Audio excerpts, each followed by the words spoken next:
Well, let's go to the beginning and take a look at those. Okay. All right, so let's see. First problem.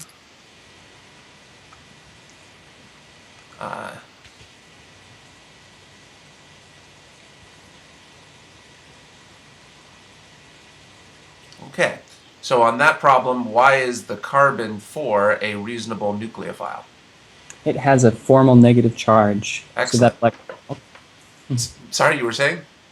oh no, I guess that's enough that it has a Okay, formal good. negative I didn't draw it with a negative charge. How did you know it had a negative charge? because of the potassium. That's one we memorized that metal will have a positive an ionic bond that'll That's cause right, an ionic bond. Good. So then, what role was carbon-3 playing? that was the electrophile Good. And why is that reasonable?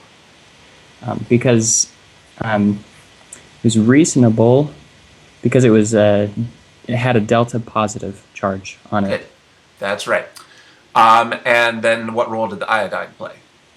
Leaving group. That makes a good. That's one of the three halogens. Halogens that makes a good leaving group as a Even neutral. though they're neutral. Good. Yeah. Okay. It's good that you numbered all the carbons, including the cyanide carbon. People often leave that out. A lot of the time when I ask people why an atom is a good, say, a reasonable electrophile, sometimes they say, oh, it's because it's receiving electrons. But that's not what I was going for. What I'm going for is things like because it has a delta positive, so that we can understand why we knew it was going to be an electrophile in the first place. Okay, so that was a good method on that problem. So let's see, I'll look at the second one.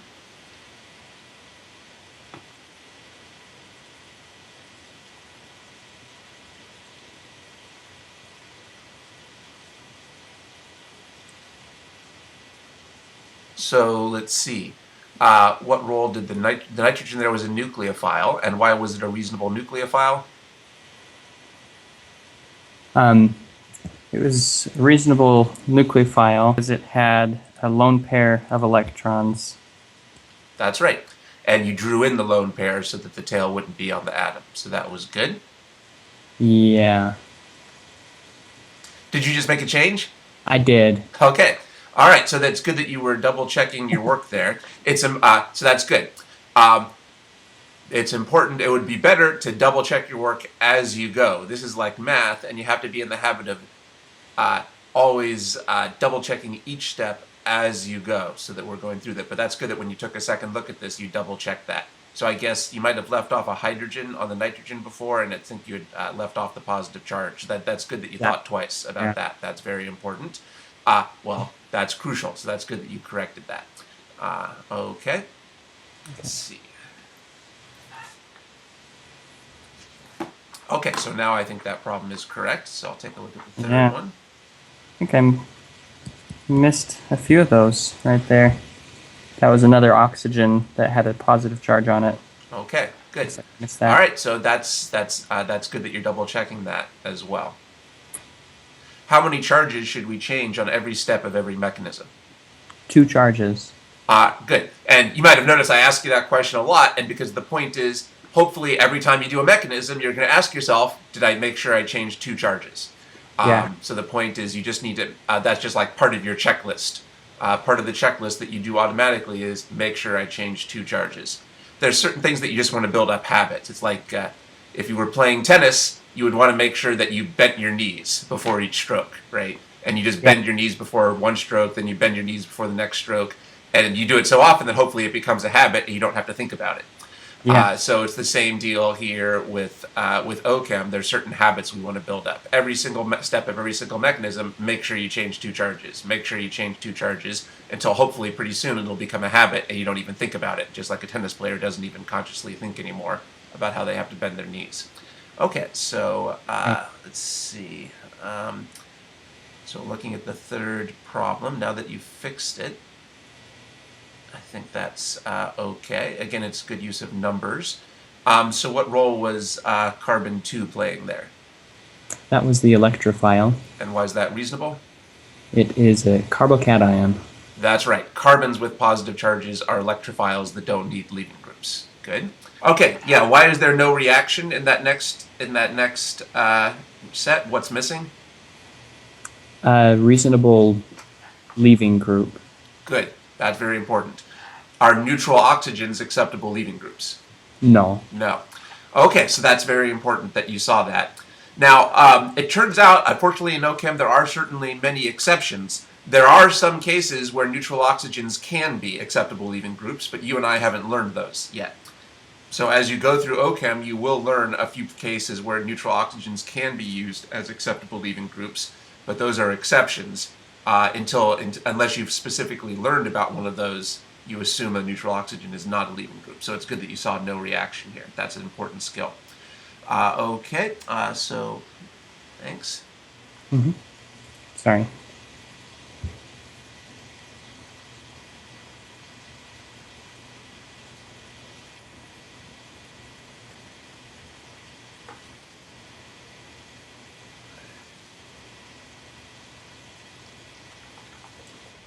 Okay, so in this next example, carbon-4 was the electrophile. What made carbon-4 into a reasonable electrophile? It had a delta positive charge on it with with an acceptable leaving group connected to it, that positively charged oxygen. Okay, now I think we should look at that slightly differently. Something I mentioned last time, but I didn't really practice with you very much, is that it's generally not too useful to assign delta charges right next to a formal charge. It's usually Okay. not too useful it doesn't quite make sense to assign delta charges right next to a formal charge. We mentioned that, but we didn't really practice that much. So you might want to go back and erase that delta positive. Okay. Yeah, I had kind of wondered about that. In this case, there's really a much more straightforward reason. So, it's a more straightforward reason that we talked about earlier. How do we know that carbon-4 is an electrophile?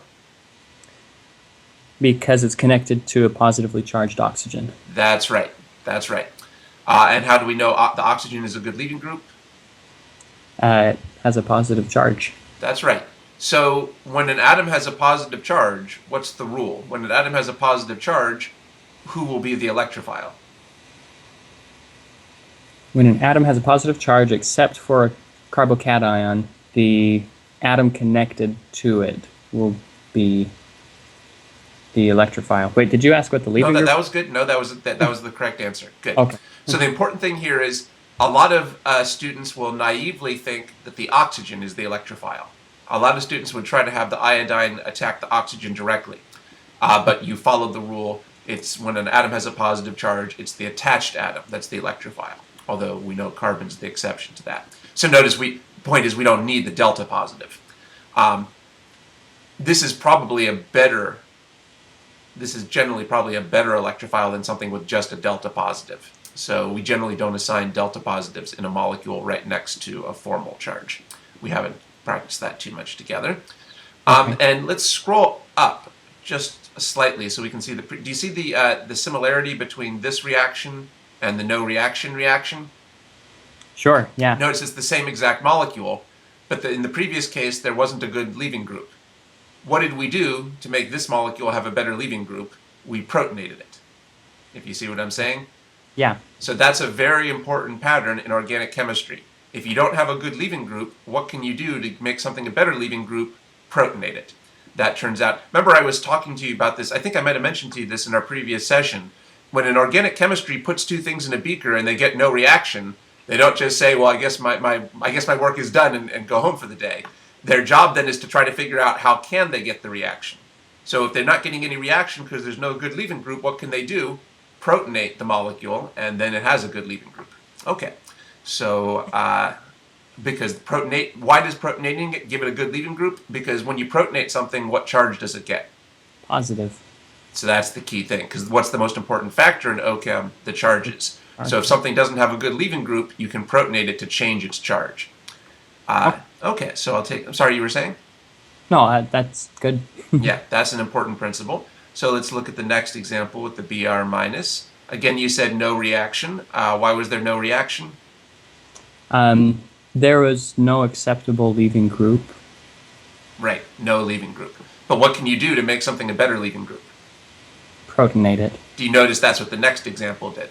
So the next Yeah. example protonated, and now we do have an acceptable leaving group. Let's see. Looks like you drew that product correctly. So the big lesson here again now is, again, the bromine does not attack the oxygen directly. It attacks the attached atom, and the oxygen is a leaving group. Okay.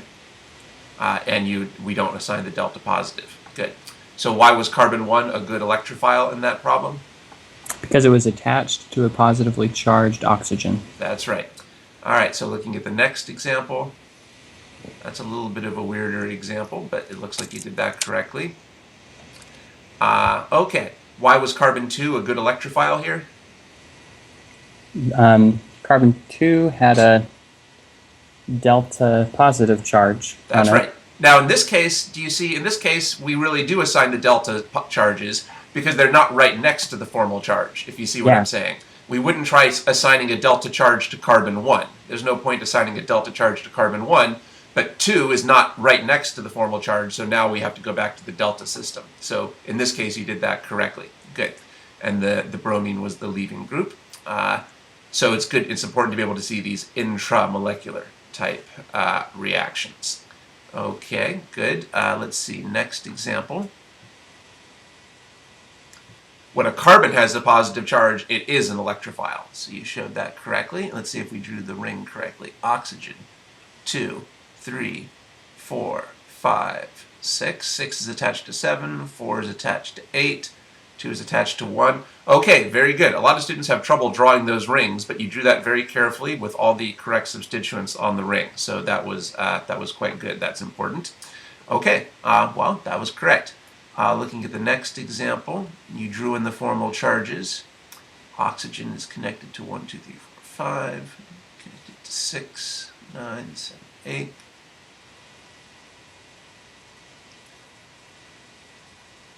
So how did you know? Notice I drew 2 reagents, one reagent above the reaction arrow and one below. So in this problem, there was actually 3 reagents. Mm-hmm. How did you know to use the reagent above the arrow and not the one below the arrow? Because the ionic bond gave oxygen a formal charge on the reagent above. That's right. I didn't draw in that charge. You had to draw it for yourself. That's good. Oftentimes people get confused by that 3rd reagent. You want to take a guess, what role is the 3rd reagent playing in the reaction? The alcohol.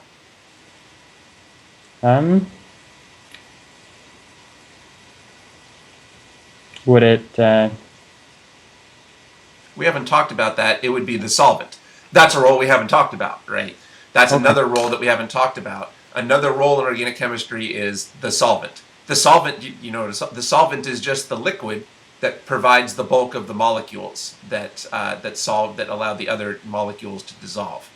So this is just the solvent. The most common solvent in chemistry is water, but alcohols are often used as solvents too, and that's what we're doing here. Alcohol can be used as a solvent. It's often common for solvents to be written below the reaction arrow, although just below something being below the arrow doesn't guarantee it's the solvent. But in this case, that was the solvent. Well, the solvent doesn't need any electron-pushing arrows, so we don't need to think about it too much. But oftentimes students get confused and use the solvent when it's not really participating. Sometimes the solvent does participate in a reaction, but not in this case because there's a charged version that's more reactive. If you might notice that in the earlier cases, I generally didn't draw the solvent. But that doesn't mean it's not there. Sometimes the solvent is drawn and sometimes it's not. Sometimes one of the main reagents is the solvent. Okay, anyway, you did that problem correctly. Let's see. Next problem was a new nucleophile we hadn't used before, but it had a negative charge, so you identified it. Oxygen connects to 4, 5, 6, and 3.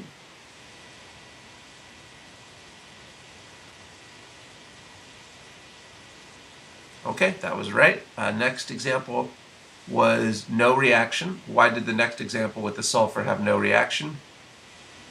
There was no good leaving group. The sulfur is just a neutral. That's right. No good leaving group. What could we do to the sulfur to make it a better leaving group? Protonate it. And what do you know? That's what we did in the next example. So the next example was protonated, and you correctly saw that now the sulfur is a leaving group, and there was a reaction. And looks like you drew that correctly. So you might not have seen too many sulfur reactions in your course, But notice, even if you're not familiar with sulfur, you were still able to figure out from our general rules what would happen in these reactions. So that was good. Then there was another example with sulfur down below.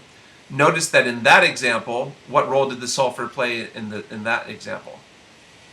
Nucleophile. Whereas in the previous one, it was a leaving group. So Yeah. the same element could play different roles if you change other aspects of the problem. And what role does the iodine play now in this new example? The leaving group. Because it's neutral. Whereas before, why was the iodine a nucleophile before? Had a negative charge. So as usual, we see the most important factor in organic chemistry is the charges. Notice that when the sulfur changes from positive to neutral, it changes from a leaving group to a nucleophile. And when the iodide changes from negative to neutral, it changes from a nucleophile to a leaving group. So we keep coming back to this idea that changing the charge can have a huge effect on the reactivity. Okay. Okay, let's see. So did you check your work for that example? Go ahead and check your work. Looks like I need a positive charge on. Okay, so it looks like that was a big issue here on these problems. Okay, now that's fairly important. This is something I think I might have mentioned to you before. This is something that you were doing pretty well before, but here we got a little rusty on it. This is actually the most common mistake that people make when they draw products, if you recall. The most common mistake is that when there's a neutral atom at the beginning of the arrows, students forget to change it to be positive. And it looks like we're starting to make that mistake a bit. When there's a neutral atom at the beginning of the chain of arrows, students often forget that that has to become positive. But that's quite important. So that might be a good thing to write down again in your notes, because that was something that gave us an issue in a lot of these problems. When there's a neutral atom at the beginning of the string of arrows, we have to make sure we change it to be positive. All right, so now you fixed that. Okay, so let's move on.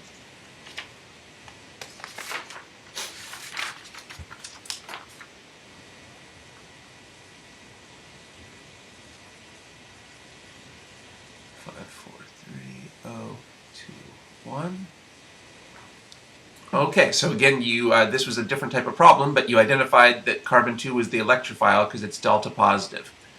So, and the oxygen with the positive charge was the leaving group. So again, Did it again. oh, and this one I was sloppy. I didn't catch that in this case. That's good that you were catching it. I was about to move on. That's good that you checked that.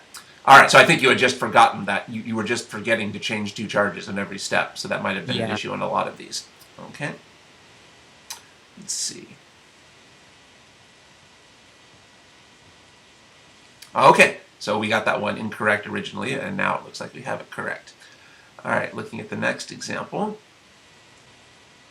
Looks like that one was correct. Again, notice the Br minus does not attack the Br plus directly, because when an atom has a positive charge, it's the attached atom that's the electrophile.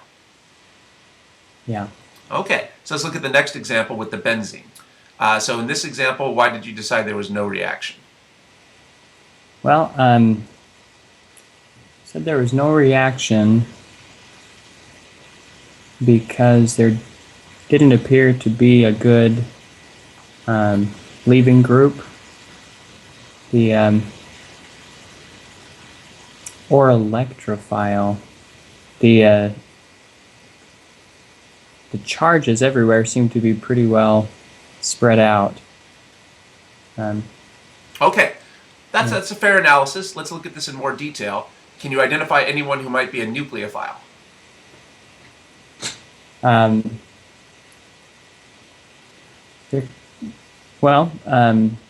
Oxygen has electron pairs, as the benzene ring, the carbon-carbon pi bond, also could be nucleophilic. Good. Those are good. So those are good analyses. That's a good analysis. So let's try using the benzene as a nucleophile. So let's draw in the electron-pushing arrow for that.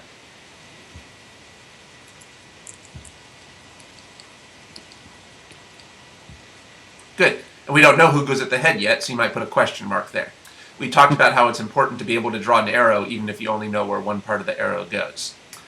Okay, Did you think about assigning... So let's try assigning delta positives here. And I guess this is a little bit tricky. Do you know who's more electronegative, oxygen or sulfur?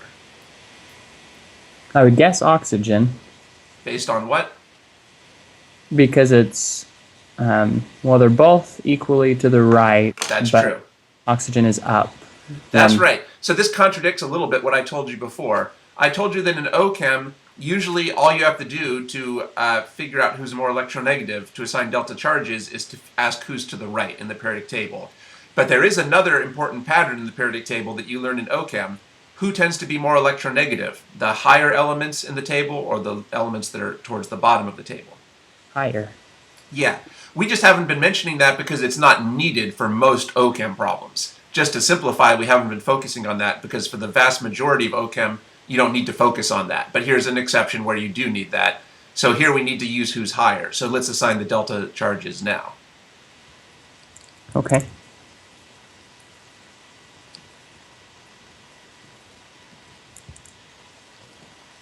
Okay, great. Very good. Okay, so I was a little bit too...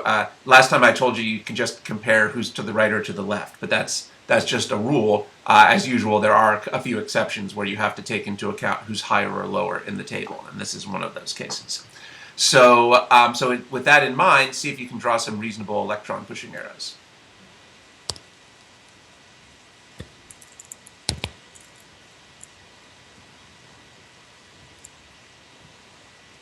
Okay, it's good that you saw that you needed to also break a bond on the sulfur, because otherwise you'd...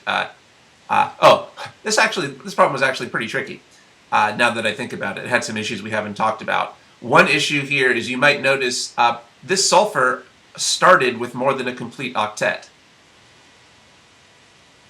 Do you see what I'm saying? Yeah, it looks like it has a lot of bonds. Yeah, because it has more than 4 bonds. So that's an issue we hadn't talked about. But if you remember, elements that are in the 3rd row or below of the periodic table do have the ability to have more than an octet.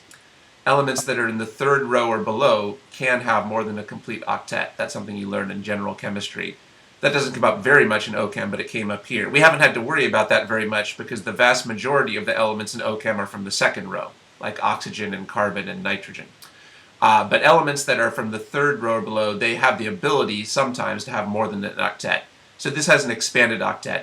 But even so, if it's forming a new bond, it is better to break a bond so that we don't expand the octet even more.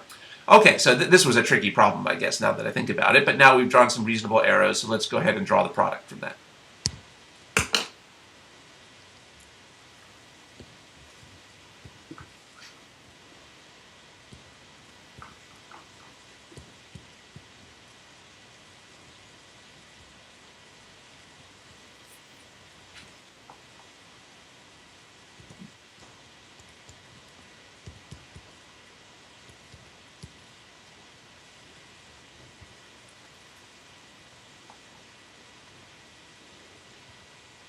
Okay, go ahead and tell me when you're finished. Yeah, finished. Okay, good. All right. Okay, so that came out correct now. So, okay. One thing to notice here is at first we were saying that either the benzene or one of the oxygens could be nucleophilic. Yeah. So how can you figure out which one? Well, you can ask who can be electrophilic. Well, the only thing that's a reasonable electrophile here is the sulfur. That means that probably the nucleophile is coming from the other molecule. Probably the nucleophile is coming from the other molecule since the SO3 is providing the electrophile. Now that's not a hard and fast rule. There are some exceptions to that. But if you had to take a guess as a problem-solving technique, generally speaking, most OChem problems use both of the molecules. Like I say, that's not hard and fast. There are some exceptions to that. But we might guess that the benzene is the nucleophile so that it can participate and the SO3 can play the role of the electrophile. Now we know that neutral oxygens, you were mentioning that there weren't any great leaving groups here. But that's not too bad of an issue here because the oxygen here is not really a leaving group because it's not really leaving the sulfur. It's what we called before maybe a pseudo leaving group. I think we've seen examples before with carbonyls that in this case it's okay to have the oxygen act as like a kind of a pseudo leaving group. It couldn't be a real leaving group, but it can play a role that's similar to a leaving group here. So an oxygen with only a sigma bond can't be a leaving group, but an oxygen with a pi bond can play this kind of pseudo leaving group role. That's a little bit subtle. Okay, that was a tricky problem. Then let's take a look at the next example. Here you're using the benzene again as the nucleophile. Why is the benzene a reasonable nucleophile? Because of the carbon-carbon pi bond. Excellent. Good. Sorry, I just was showing the Yeah, thank you. problem.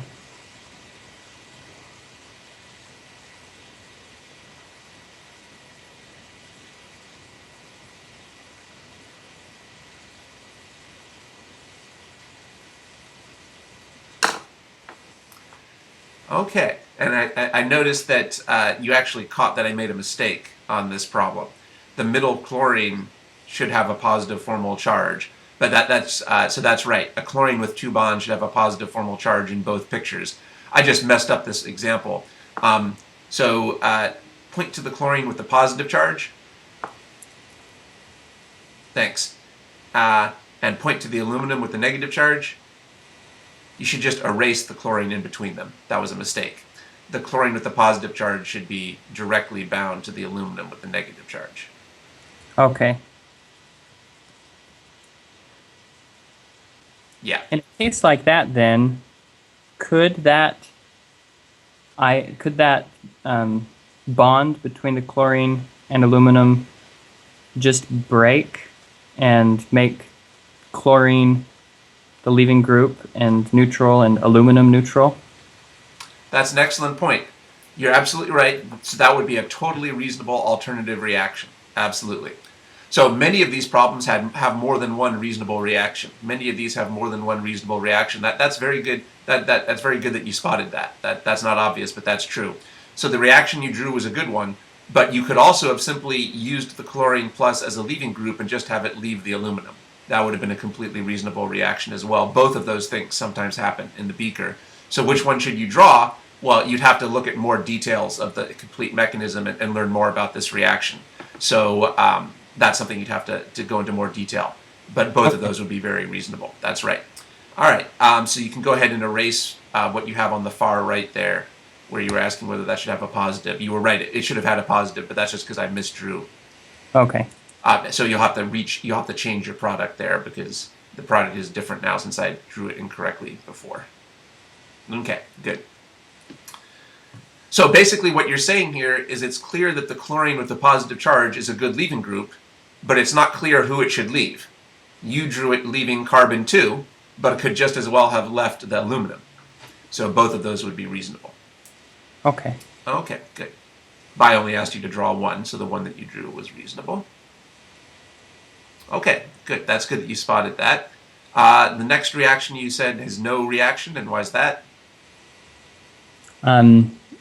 There were no positive charges and no delta positive charges to be electrophiles. That's right. Leaving. And of course, there's no leaving groups either. So nothing that looks like an electrophile or a leaving group. Obviously, that molecule has no functional groups, so it's going to be highly unreactive. A molecule with no functional groups doesn't come up much with OChem because it's very boring.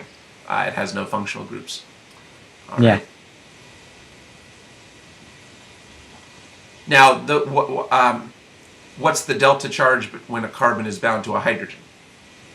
There is none. Why is that? They're approximately the same electronegative. Yeah, even though you can't tell that from the periodic table. So we know that even though hydrogen is to the left of carbon in the periodic table, in actuality, the periodic table is misleading there. They have similar electronegativity. Okay? Okay.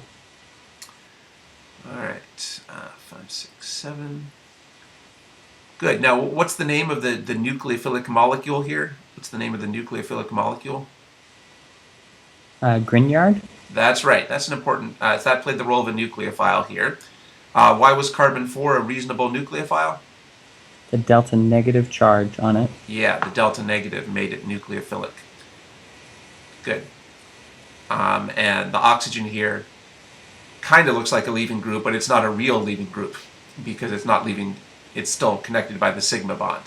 So that's reasonable. Neutral oxygens are not acceptable leaving groups, but they can play this kind of pseudo-leaving group role.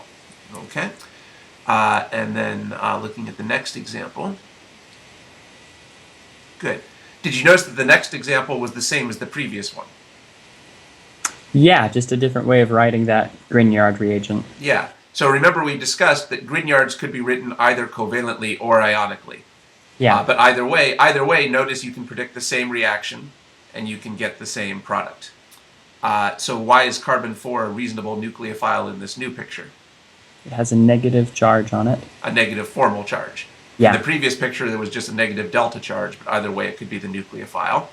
You didn't use the molecule that was written above the arrow, and that was a good instinct. That was not something that needed to be used for that reaction. What role do you think that molecule is playing?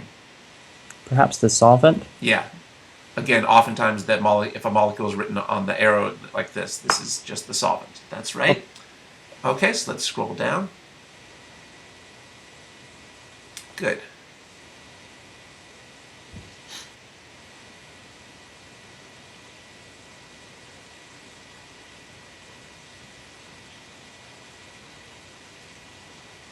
Okay. So who's the nucleophile here? Carbon-4. Good. Where is carbon-4 getting the electrons from that it's donating? Yeah, thanks. It should be the bond between carbon-4 and lithium. Right.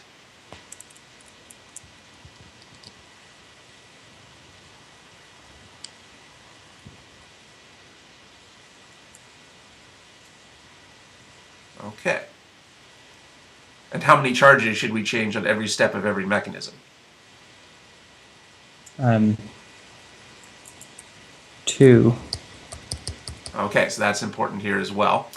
Oftentimes we don't draw positive metals, but here we should to show that its charge has changed. Originally, I think you didn't show that charge changing because if you don't put the tail of the arrow in the right place, it's not clear that the lithium's charge is changing. Why is carbon-4 a reasonable nucleophile? Because of the delta negative charge on it? That's right.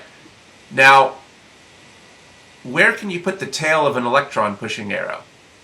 Is it legal to put the tail of an arrow on a bond? Yeah. Yes. Is it legal to put the tail of an arrow on a negative formal charge? Yeah. Is it legal to put the tail of an arrow on a delta negative charge? No. No, that's what you had done previously. So delta negatives are a different system than formal negatives. The convention is that we don't put delta charges on delta negatives because those don't necessarily represent lone pairs. The carbon-4 here doesn't have a lone pair. Yeah. And the last place is, can you put the tail of an arrow on a lone pair? Yeah. Yeah, okay. If you scroll up a little bit, let's look at the previous Grignard example. That one I think you did correctly. In that case, you put the tail on the bond, not on the delta negative. Okay, that's important. And then did you notice the next example was the same reaction? Yeah. It's just, we drew remember this is what we call an alkyl lithium. Remember that alkyl lithiums react similarly to Grignards, and they also can be drawn as either ionic or covalent bonds. So, and what role is that molecule above the arrow playing? Solvent. That's just a guess, but that's right. That was the solvent. In this case, we don't need to draw the lithium on the right because it was already positive on the left. It's just a spectator in this way of drawing it.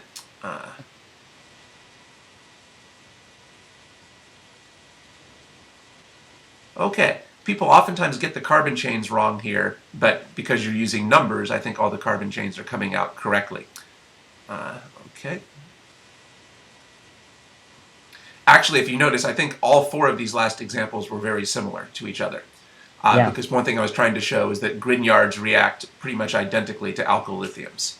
Grignards are almost identical in reactivity to alkyl lithiums. Okay.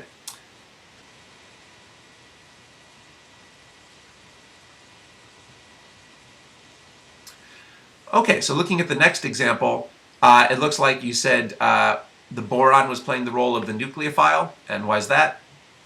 The negative formal charge. Okay.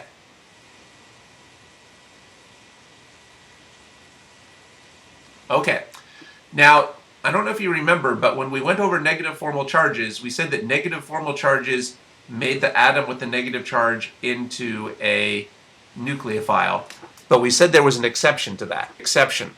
When does a negative formal charge not make the atom with a negative formal charge into a nucleophile? What's the exception? It actually has a complete octet already, so it wouldn't be able to form a new bond. That's one way to look at it. Yep, that's right. Do you remember more specifically, what did we specifically say was the exception for negative formal charges? Is it when it already has 4 bonds? That's a good danger sign, that's right. But it looks like you might have forgotten the way we phrased that. So take a look at your handout. Okay.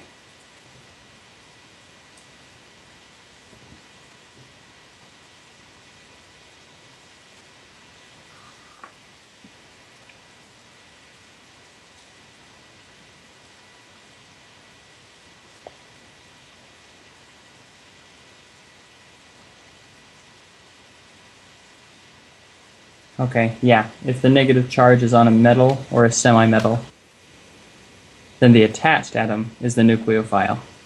Okay, yeah. So that's what I think we forgot to take into account on that problem. So let's go back and try that again.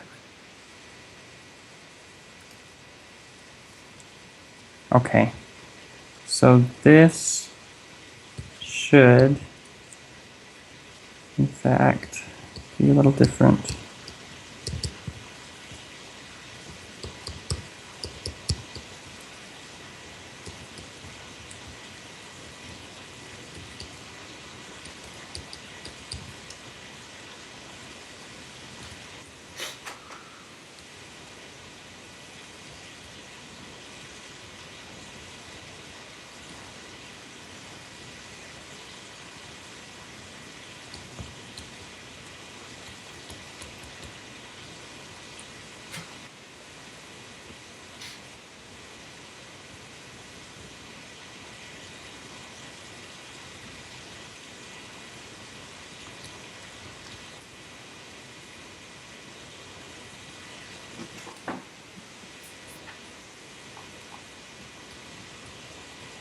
Oops.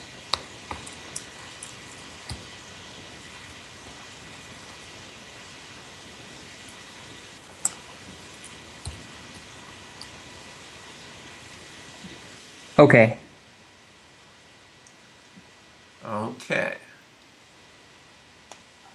Okay, so this is an important set of reagents to get right. I think now we're getting it correct. So, good. So first of all, why was the arrows that you drew on the left, why do they not make sense? Well, first of all, they don't follow what we talked about for this exception. We just said that you can just memorize. When there's a negative charge on a metal or a semi-metal, like boron, it's the attached atom that's going to be the nucleophile. You can see, though, why your arrows didn't make sense. On the left, you put the tail on the negative charge, right? Well, that would mean that the boron was contributing a lone pair. But you can see this boron doesn't have any lone pairs because it already has 8 electrons in its bonds. Yeah. So it doesn't make sense to put the tail on the negative charge because that would represent a lone pair and the boron doesn't have any lone pairs. So clearly the tail has to go on the bond between the boron and the hydrogen. And now why would it not make sense for the boron to be the nucleophile? Using the electrons from the bond. Because it can't form a new bond.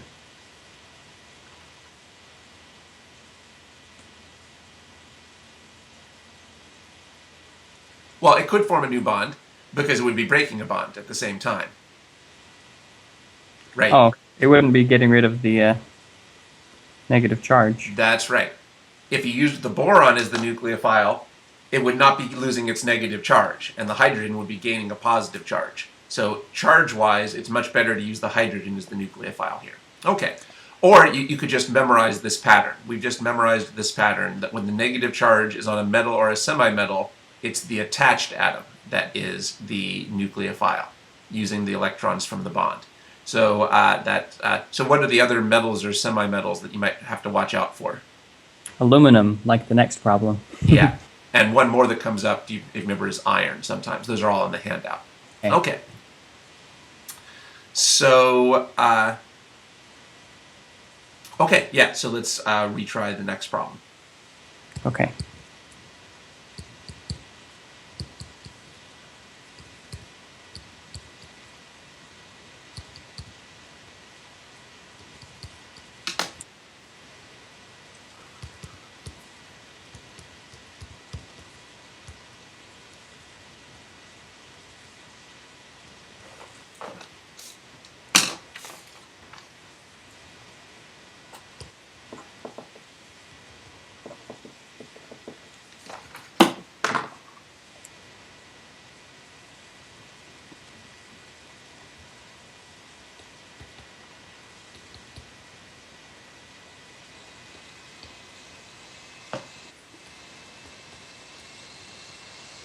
Okay. Okay, so what role did the hydrogen play here? Nucleophile. And why was that reasonable? It was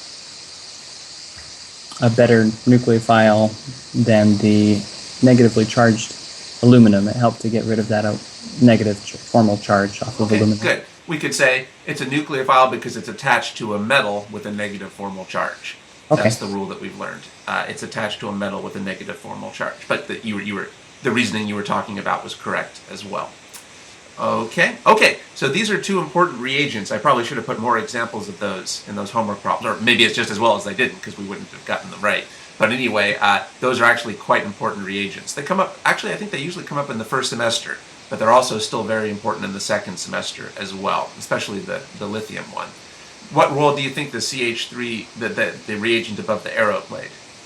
Solvent? Yeah, that was the case here. Okay. All right, so we have those marked.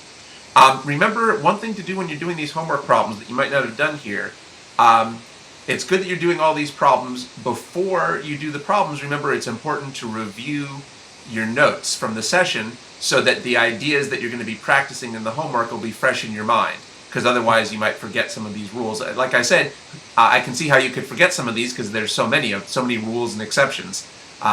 So the important thing is before doing the homework to refresh your memory of all the rules and exceptions we covered in the tutoring session. One thing that can help you with that is, another thing to do is, before doing the homework problems, study the handout. Remember, the handout summarizes a lot of the key ideas from the session. So for example, if you had restudied that first page of the handout, that might have reminded you of this exception. Because we did talk about this during the session, but maybe we didn't practice it too much. But by studying the handout, you can remind yourself of that. Because I know it's hard to keep all of these. I know it's hard to keep all of these in mind. There's so many rules and exceptions, but that's the purpose of the handout, to give you something to review, to refresh your memory of those. Okay, so let's look at the next example. 4 attached to 3, 4 hydrogen. 4 attaches to 1, 2, attached to 3. That reaction looks a little bit different from the other ones, but you worked that out correctly using the negative charge as the nucleophile. Good. Then the next example is kind of complicated. Let's see. 9 attaches to 3.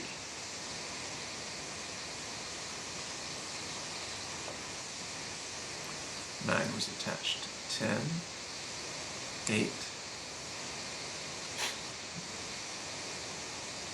Okay, that's kind of complicated, but you got that correct. One thing that we noticed, so what do we call a carbon double bonded to an oxygen? Carbonyl? Notice how that's playing a very important role in lots and lots of these reactions. That's one of the, I think I mentioned last time, that's the most important type of functional group in the second semester, is carbonyls. And what's the general pattern? What usually happens with the carbonyl? What role does a carbonyl play in a reaction usually? Electrophile. Electrophile, that's right. And notice that what happens then is that to make room, how do you make room for the carbonyl to be an electrophile? You dislocate, I guess, the pi bond between the carbon and oxygen. That's right, you push it up to the carbonyl oxygen. That's the common pattern. That comes up, that's very, very frequent in the second semester, the most important pattern in the second semester we're seeing here. On the other hand, notice that the right-hand molecule had a carbonyl too. Yeah. But it was, carbon-3 was a carbonyl, but was that molecule electrophilic?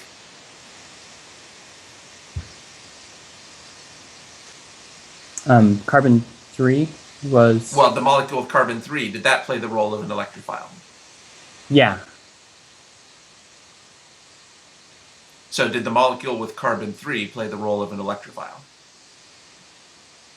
What role did the molecule with carbon-3 play? The way I wrote it, it played the role of electrophile. Let's see, point to carbon-3.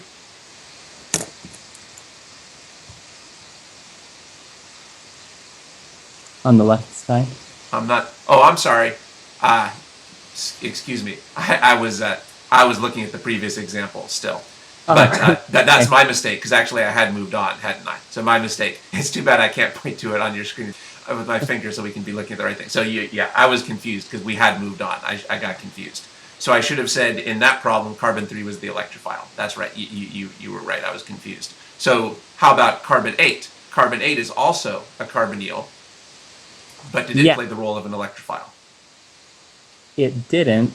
I wondered if you could, like, if you could form a pi bond between 8 and 9 carbons and hold the negative charge on the oxygen of the carbonyl. You totally could do that, but do you see that would be resonance, not a reaction? Yeah.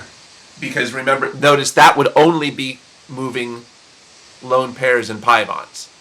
That would only involve lone pairs and pi bonds, so that would be resonance, not a reaction. So that's a topic maybe we'll get to in the future. So if you wanted to draw another resonance structure, that would be a good way to go. That would be a good way to draw a resonance structure, but that would not be a reaction. And we don't usually use the term electrophile or nucleophile for resonance structures. Okay, so the point is, does carbon-8 play the role of an electrophile in this reaction? No, it doesn't. No, because the negative charge is more important. The negative charge is more important here. The negative formal charge turns that molecule nucleophilic. So I was just telling you that atoms with carbonyls usually play the role of electrophiles, but you can see there can be exceptions when there's a negative charge in the molecule that can turn the molecule into a nucleophile instead. Okay? Okay, so then let's look at the next example.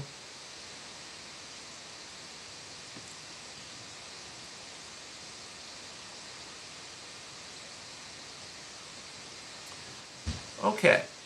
Now in this case, I think it looks like you remembered to change the charge of the oxygen to positive. That was something we were having trouble with in a lot of the previous examples, but you did that correctly here. So that's good. What role did carbon-2 play? The electrophile. Why is carbon-2 a reasonable electrophile? It's a carbonyl carbon. And it's, well, I guess more importantly, it's attached to a positively charged oxygen. So who's a better electrophile? Carbon-2 in this reaction or carbon-3 in the previous reaction? Carbon-2 in this reaction. Why? It's more important to be attached to a positively charged oxygen. So the point is, what changes your reactivity more? Formal charges or partial charges? Formal, and I guess that's right. So the key thing is, because this molecule has a positive formal charge, so that's a good point. We shouldn't even bother assigning the delta charge. We shouldn't even bother assigning the delta charge because we want to focus on the positive formal charge here. That's a good point. That's good that you erased that. So carbonyls, what role do carbonyls usually play in reactions? They normally play the role of electrophile. Good. How could you make them into an even better electrophile? Protonation. That's right. So notice, we talked earlier about how if something's not a good leaving group, how can you make it a better leaving group? Protonate it. Yeah, but now we're seeing if something's not, how can you make something into a better electrophile? Protonate the... So we can see that protonating things can make things into better electrophiles and or leaving groups. Okay, that'll be important as we go along. So this is where I got to. Okay. All right. Let's see. I didn't quite finish this problem.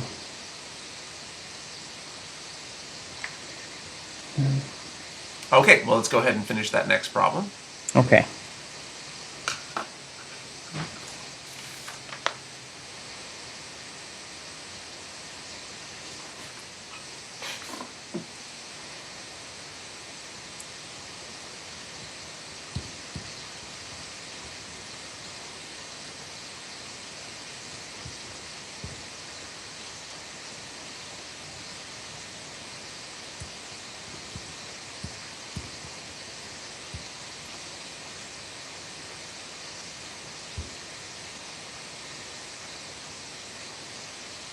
Oh. Okay.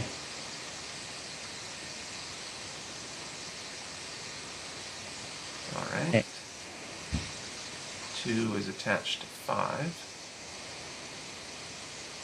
Notice that in this example, you ended up, the phosphorus with a positive charge ended up not doing anything. That might make you a little bit uncomfortable because we usually want to try to use all the charges in a reaction. But do you remember when there's two charges in the same molecule, oftentimes we can only use one of them, and that's what's happening here. There's two formal charges in the same molecule, well, oftentimes you're only going to be able to use one of those in the reaction, and that's what happened here. So you did come up with a reasonable reaction in this case. Okay. Well, maybe we'll leave the rest of these problems as homework again, and you can try to finish these before our next session. So I think those are important homework assignments. These are some of the most important skills in the course. So I gave you quite a few problems here because it's important to get to think them through too much. So it's important to really go through those, and the ones that you missed, it's important to go back and try again. Okay, so let's see. Let's go to my screen.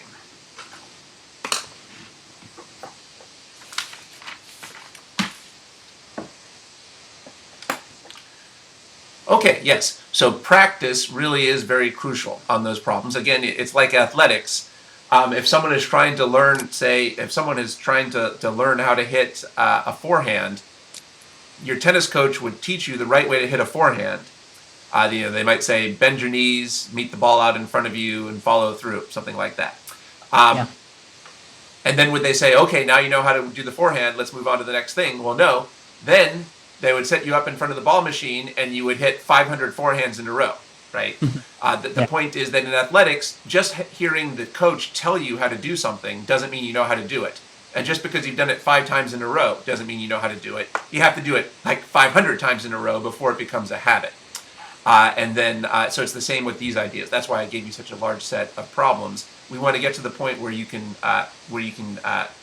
assign those arrows as easily as, say, like someone would hit a forehand in tennis. So it's important to go back and finish the remainder of those questions. Okay, so let's see here.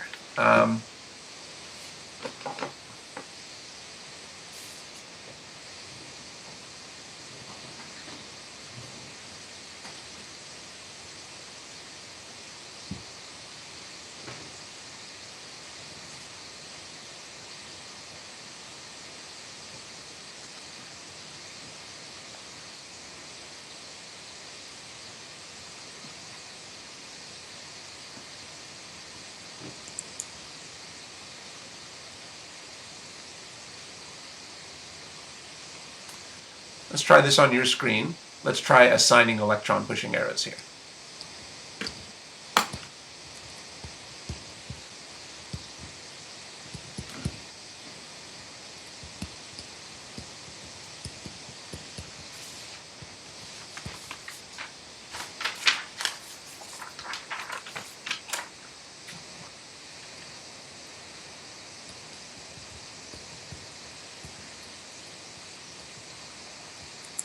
Okay. You want me to draw the product, or? Let's see. So let's label the roles. So, okay, so let's continue. So you labeled those. Good. And now let's try drawing the product. Okay.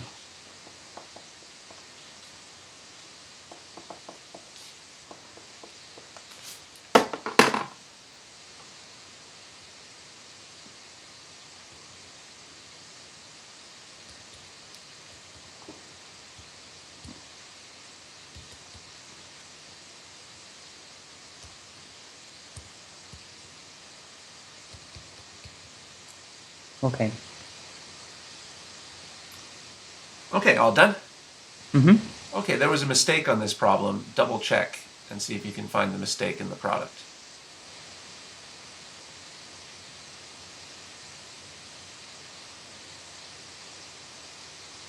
Okay, thanks.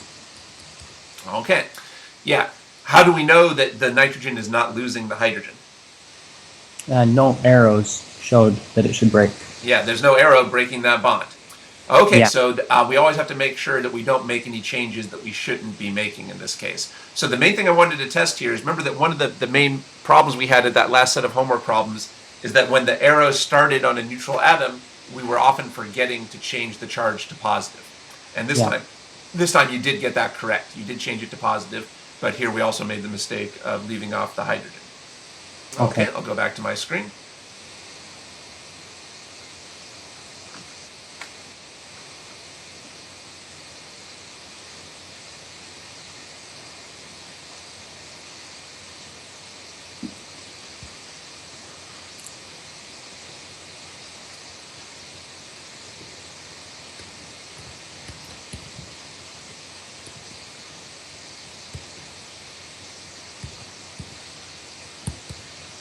Okay, let's try drawing the arrows and the product here. I'm sorry. Oh, okay.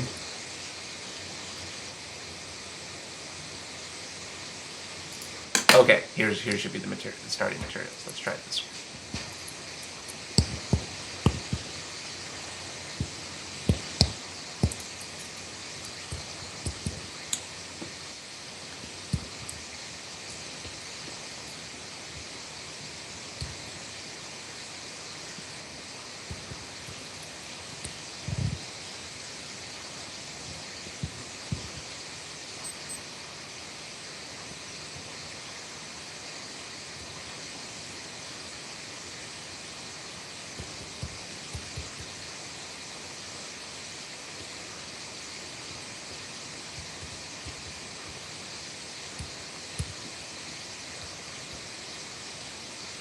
Okay. Okay. Right. Now in this case, you did change the charge to positive and we didn't lose the hydrogen. Good. I'll go back to my screen.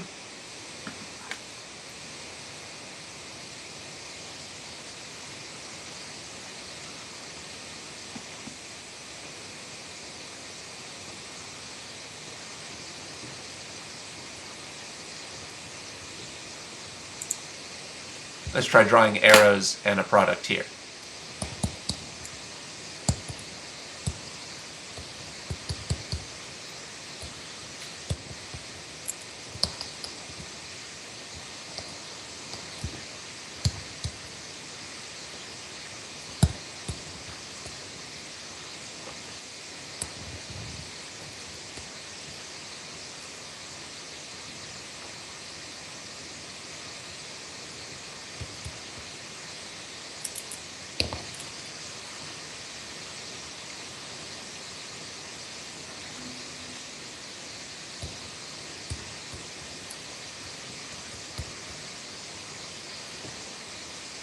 In a case like this, I wouldn't necessarily have to draw in the electron pair on the oxygen in the product, right?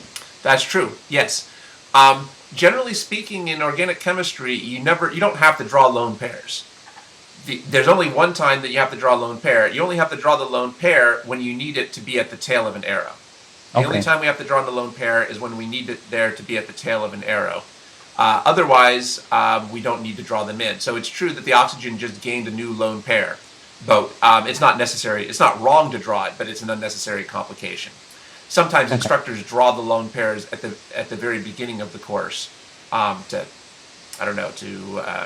try to teach a lesson about how many lone pairs there are, but that's something that we don't keep up through the rest of the course. So generally, we're not going to draw those lone pairs.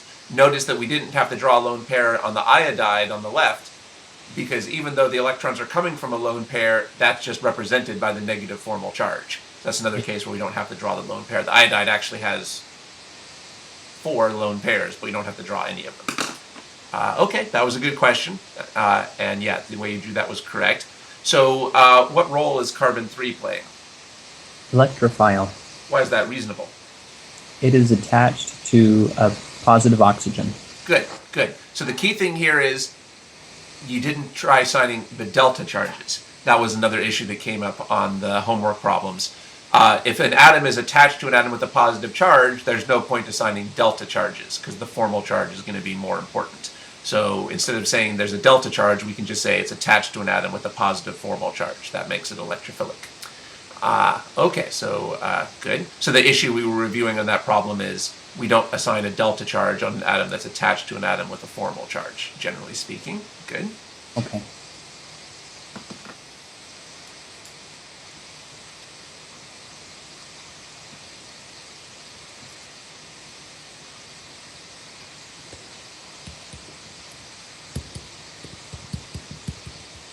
Let's try this example.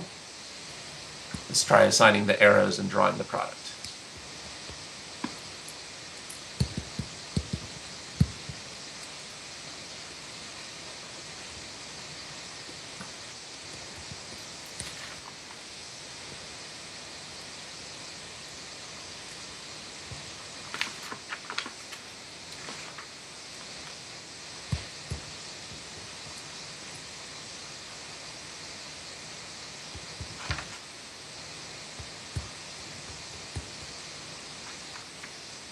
Okay.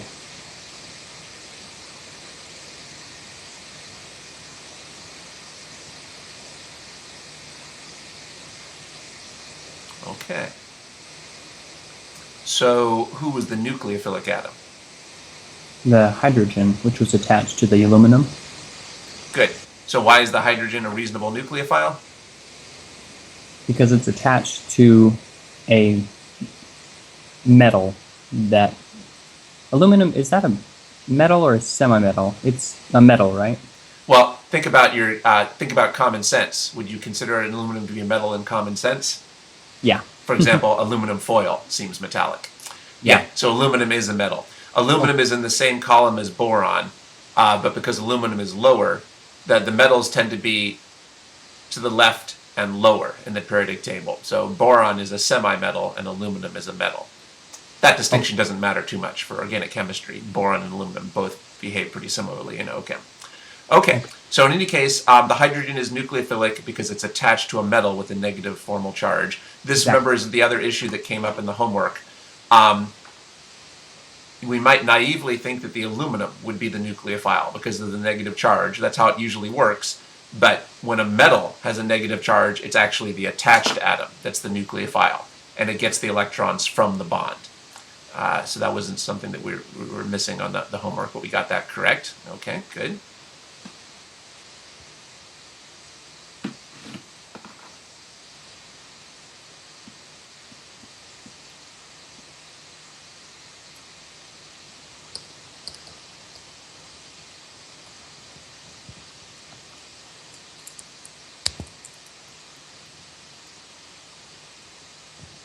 Let's try drawing the arrows in the product here.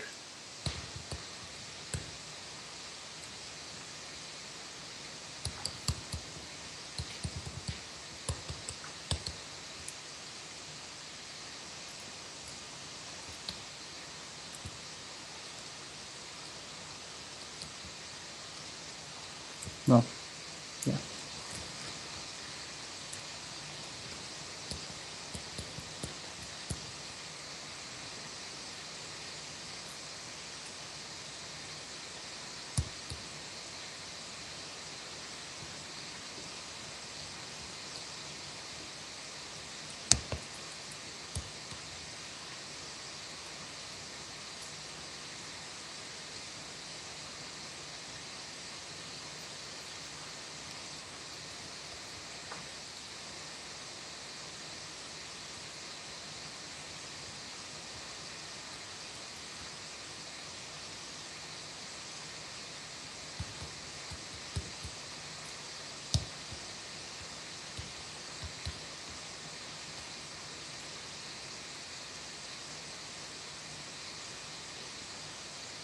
Okay.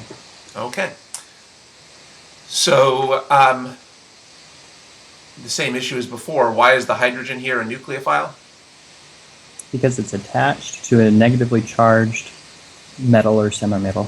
So notice it's not the boron that's the nucleophile. Good. Yeah. Now, in this case, I tried to throw in a complication. I put two functional groups in the molecule on the left, and you had to figure out which one would act as the electrophile. Both carbon 2 and carbon 7 are delta positive. Both 2 and 7 are delta positive. But 7 would not be a good electrophile because it doesn't have an acceptable leaving group. On the other hand, carbon 2, it's a little bit tricky, but we certainly know that carbonyls can be electrophilic. Normally, neutral oxygens are not acceptable leaving groups, but we've talked about in this carbonyl, the oxygen is not a real leaving group, it's kind of a pseudo leaving group, and we've just kind of memorized that this is acceptable. The oxygen can't leave another atom completely, but it can just pull up the pi bond. Okay. So the way you drew that was correctly. You picked the correct functional group to use. That is a very common pattern for carbonyl carbons to be electrophilic, and then the pi bond moves up to the oxygen. But you can't just break the sigma bond between 7 and the oxygen on the right, because oxygens can't act like true leaving groups. Neutral oxygens can't act like true leaving groups. Okay, that makes good. sense. Yeah. I don't know if it actually does make sense, but anyway, that's the pattern. I don't know if it makes too much sense. And this is one that we kind of just have to memorize. But anyway, we've seen that pattern many times. Okay, good. Let's see.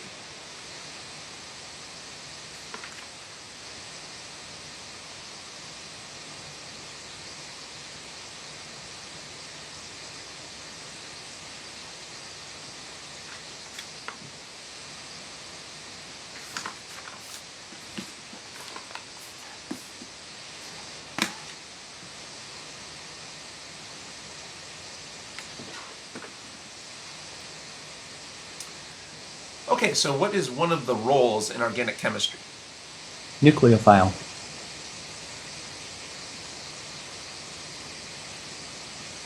What's the definition of a nucleophile? It donates electrons to join an electrophile.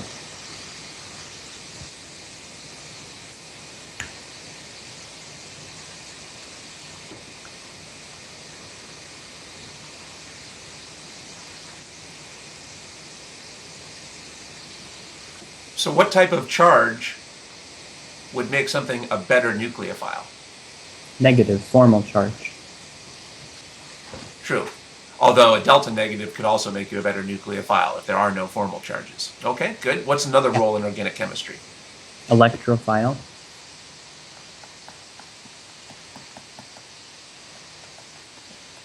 And what's the definition of an electrophile?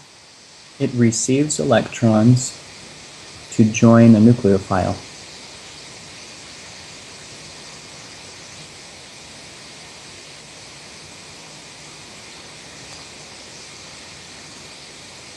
Exactly, yes. So what type of charge would make something a better electrophile?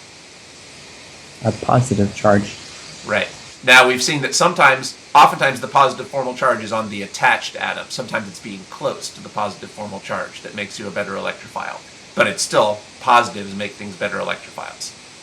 Okay. That makes sense because a positive charge would make you want to receive electrons. What's the charge on an electron? Negative. So obviously a positive would make you want to receive electrons more. Okay? And what's another role in organic chemistry?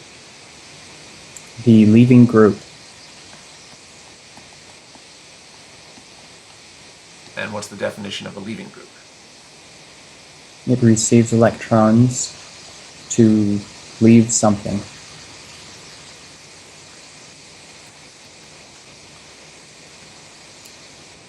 Yeah, that's kind of vague, but there's no great name for what it leaves, so just leave something. All right, good. So what type of charge would make you a better leaving group? Positive charge. That's right. So we've seen it can be a little confusing to tell who the electrophile is and who's the leaving group, because positive charges make things better electrophiles and leaving groups. But I think we've gone over the rules to clarify that. Normally, positive charges make things into leaving groups and make the attached atom into an electrophile, although a positive charge on a carbon makes the carbon an electrophile. Okay, now it's good that you're remembering these definitions here word for word. I was kind of bossy about this topic and said just memorize these definitions word for word, and it looks like you did, so that's good.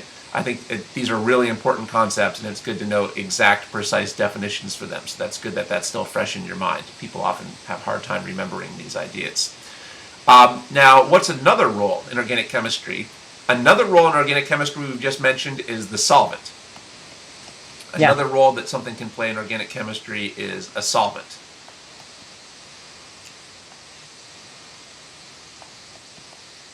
And its role is to dissolve the reagents. Is that right? Basically just dissolves the reagents. And we don't usually pay too much attention to it in OChem because you don't need usually any electron pushing arrows for it. So oftentimes we don't need to pay too much attention to the solvent, but we just have to recognize that sometimes a reagent is written just to be the solvent. By the way, sometimes the solvent could be a nucleophile or an electrophile. Sometimes the solvent could play another role as well. And in that case, we focus on the nucleophile or electrophile role more than the solvent role. Another role that something can play is catalyst. For example, oftentimes reactions have metal catalysts. You might remember there's some reactions that say have platinum or palladium catalysts. Sure. Oftentimes we don't pay too much attention to that in OChem because we don't usually use electron pushing arrows for metal catalysts. Okay, I wanted to briefly mention those other roles, but I'm going to erase that now because, like I said, those are not the things that we usually pay the most attention to in OChem, but they are other roles. But there's two other roles that are very important that can be played, acid and base. So the next topic for us to move on to is acids and bases. Okay. What do you think is the definition of an acid?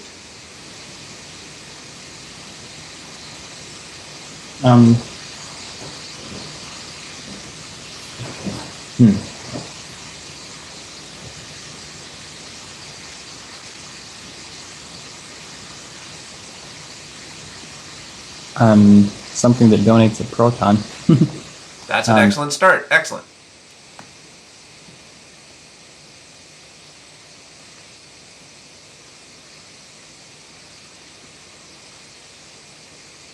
That's right. That's good that you remembered that. Acids donate protons. Excellent. That's correct. Okay. What's the charge on a proton? Positive. Yeah. What's the symbol for a proton? Just H plus. That's right. The symbol for a proton is H plus. Okay, good. So that's right. That's the definition. Now, it turns out that in organic chemistry, we also want to focus on an electron definition. Do acids donate electrons or receive electrons?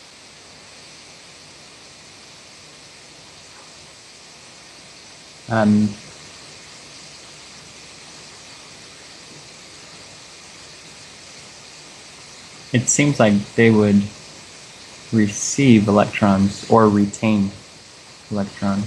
Okay, and if actually the first word is the correct one, they don't just retain their previous electrons, they have to receive new electrons. So an acid receives electrons to donate a proton. How can we figure that out? Well, what's the charge on a proton? Positive. What's the charge on an electron? Negative. So do you see, whatever you're doing with the proton, you must be doing the opposite with the electrons. Since they have opposite charges, they must be behaving in opposite ways. It wouldn't make sense to be donating a positive and a negative at the same time. Or in any case, that's not what happens here. That's not usually what happens. Since they have the opposite charges, their patterns are opposite in this case. That's something you can use to remember this as well. I think you already had memorized that acids donate protons. Well, if you have that memorized, you can figure out what the acid does with electrons. It's going to receive electrons, the opposite pattern as with the proton. Have you ever heard the term of Bronsted-Lowry acid? Yeah. Well, that's this definition. Bronsted-Lowry is the proton definition. And have you ever heard the term of a Lewis acid? Yeah. Or the Lewis definition of an acid? That's the electron definition. So what we're doing here is we're combining the Lewis definition and the Bronsted-Lowry definition into one single definition. This is the most useful way to attack this in organic chemistry. Most people are pretty good at remembering the Bronsted-Lowry proton definition. Most people are terrible at remembering the Lewis definition. Students hardly ever can remember the electron definition. But remember, I just gave you a way to remember it. If you can remember the proton definition, then you should be able to remember that the electron definition is just kind of the opposite. That should make sense because electrons have opposite charged protons. So I could actually, okay, good. So what would be a good definition for a base? Donates electrons to receive a proton.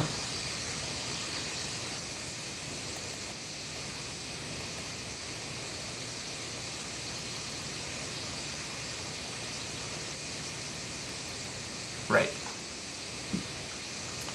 It's just the opposite. Just the opposite. You might already know that bases take protons. So it should do the opposite thing with its electrons. We can actually put in a little bit more here even. Who does the acid donate a proton to? A base. That's right. And who does the base receive a proton from? An acid. So what's the name of, what reacts with acids? Bases. That's right. And what reacts with bases? Acids. Okay, that should be obvious, but oftentimes people forget that. So for comparison, I could kind of write our acid definition up here. An acid, what's the definition of an acid? Receives electrons to donate a proton to a base.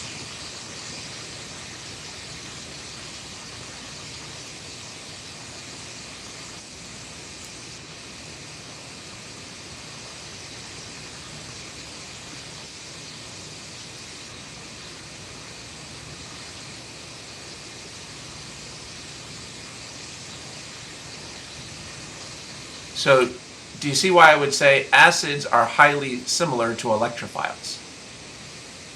Yeah. Because they're both receiving electrons. Both acids and electrophiles receive electrons. If they're both receiving electrons, why do we need two different names? What's the difference between them? Well, this is why I thought it was important to learn the second part of the definitions as well. Electrophiles receive electrons to join something. But the acid doesn't join the base, it just donates a proton to the base. So that's why we need these two-part definitions. If we only had the electron part of the definition, we wouldn't be able to see the difference between an electrophile and an acid. So, by the way, notice, what do electrophiles react with? Electrophiles react with nucleophiles. That's right. And what do acids react with? Bases. So we're trying to write these definitions to be as analogous as possible, so we can see the similarities and differences between these. Okay.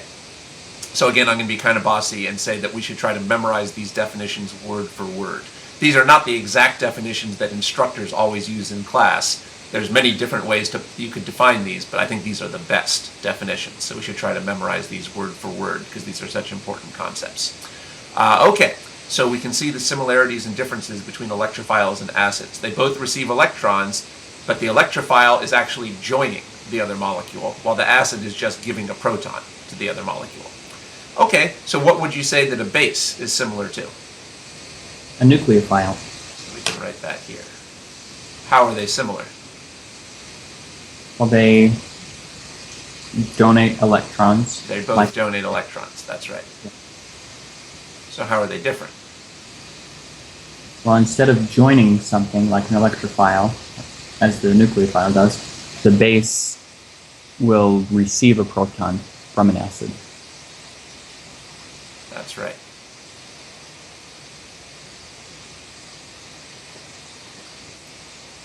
A nucleophile joins the other thing it's reacting with. The base doesn't join the thing it's reacting with, it just steals a proton from it. Okay? Yeah. Good. Okay, so now we have kind of a complete chart of the major roles. These are the 5 major roles in organic chemistry. What are the 5 major roles in organic chemistry? It's like nucleophile, base, electrophile, acid, and the leaving group. That's right. So these definitions have to be memorized word for word because they're so crucial in the course. Okay, and then so people I find have a really hard time remembering the electron definitions for acids and bases. People have a really hard time memorizing the electron definitions for acids and bases, but it's really important. So we need some memory aids here. One memory aid is, I think you might have already had the proton definitions memorized. Well, remember that electrons have the opposite charge from a proton. So if you can remember the proton definition, the electron definition is just the opposite. Does that make sense? Yeah. Yeah, so that's one way to remember it. But let me give you another way that might be better to remember it. When you think of the word acid, let's just think of H3O plus.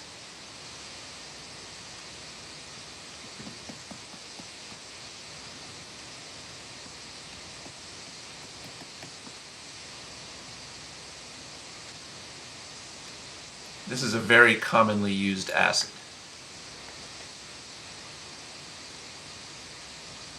Now, does H3O plus look like it wants to donate a proton or receive a proton? Donate. Why would it want to donate a proton? It has a positive charge. And so, and what's the charge on a proton? Positive. So it could get rid of its positive charge by donating a proton. Good. So notice, if you forgot that acids donate protons, you could just say, well, what does H3O plus do? Since that donates protons, you would know that acids donate protons. And does it look like H3O plus wants to donate electrons or receive electrons? Receive. How can you tell? It's positive. That's right. It should be obvious. So this is, I think, what's most important. Rather than memorizing this definition, focus especially on memorizing this example. When you hear the word acid, think of H3O plus. And then it should be easy to see that acids receive electrons and donate protons. I think this is pretty important because I have a really hard time getting students to remember the definitions for acids and bases. It might not seem like it's a big deal, but I find that students have a really hard time retrieving that information quickly from their minds. So I think this is a useful trick for that. If you have to remember what an acid is, ask how would H3O plus behave. Okay? Okay.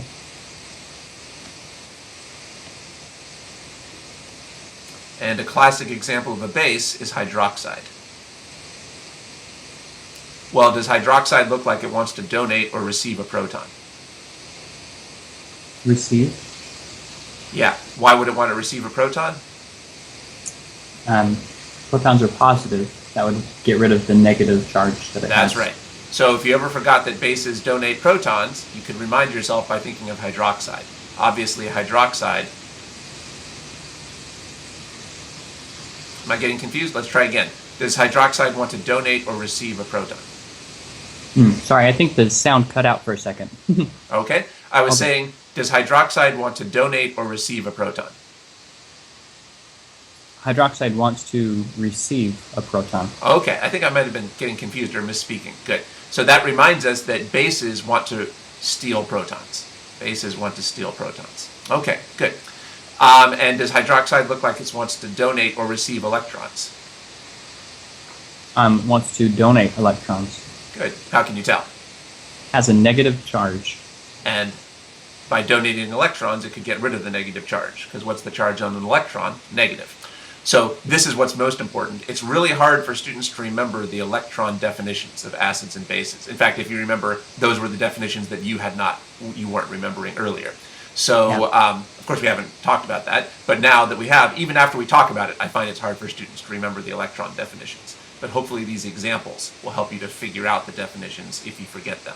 Obviously, hydroxide donates electrons, so bases in general donate electrons. So I think that's pretty important. So if you have to remember how if you want to remember how acids react, what's a good example of an acid to think of?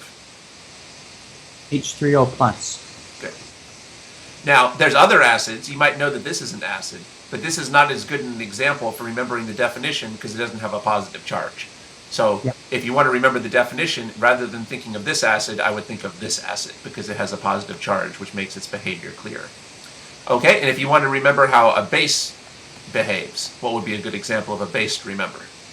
HO minus. Okay. So those are some important techniques that I would recommend trying to use. Okay. Because just as a practical matter, I find that students really do have a hard time remembering the electron definitions here. But they're pretty crucial. Okay, let's see.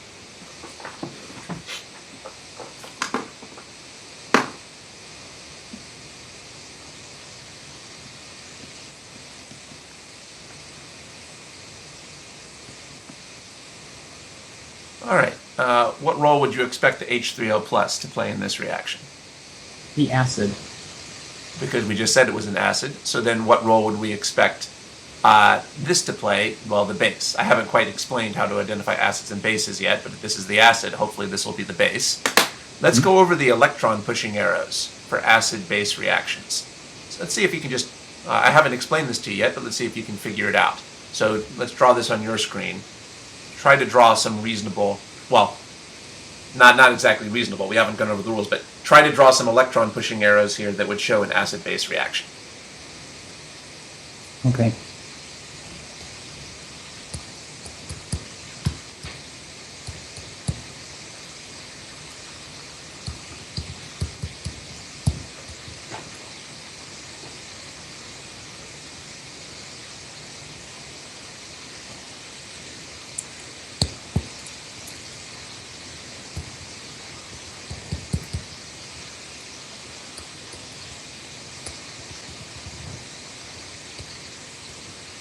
Outstanding. Excellent. Good. And now let's draw the product. Okay.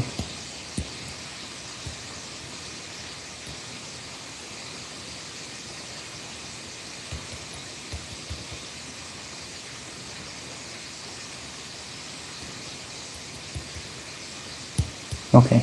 That's good that you changed 2 charges. Okay.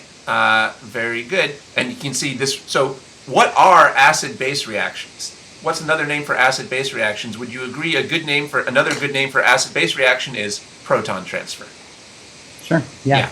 So acid-base reactions are just proton transfers, moving a proton from one molecule to another molecule. So that's what we have here. So that's a proton transfer in this case. The alcohol is not joining the other molecule, it's just stealing a proton from it. Let's see if our definitions work here. So what role is the alcohol playing? The alcohol is the molecule on the left. What role is that alcohol playing? The base. That's right. What's the definition of a base? The base donates electrons to steal a proton. Is that what's happening here? Yeah.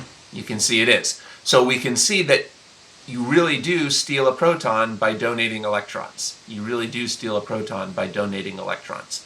So you drew that in correctly. Okay, good. And then what role was the O plus playing? It was the acid. It was the acid. What's the definition of an acid? It receives electrons to donate a proton. That's right. You can see it's obviously donating a proton to the other molecule. Was the O plus receiving electrons? Yeah. Because you can see it's at the head of the arrow. So you can see, it might not have been obvious, but it is true, the way to donate a proton is by receiving electrons. The way to donate a proton is by receiving electrons. So these definitions are correct, and they do work. Good. So I'll go back to my screen.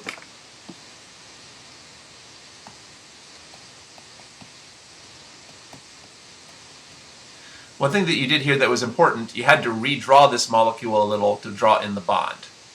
That's good that you did that. Thanks. So what role did this atom play?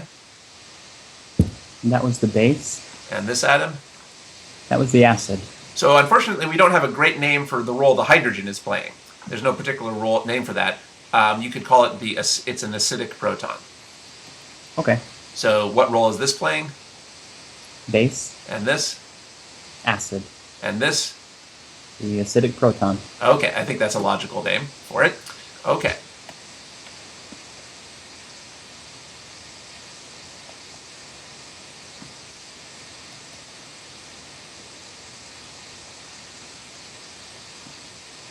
Good.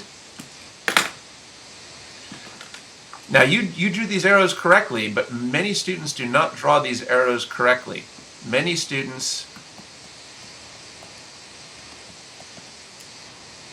I won't write it down here, but many students do this.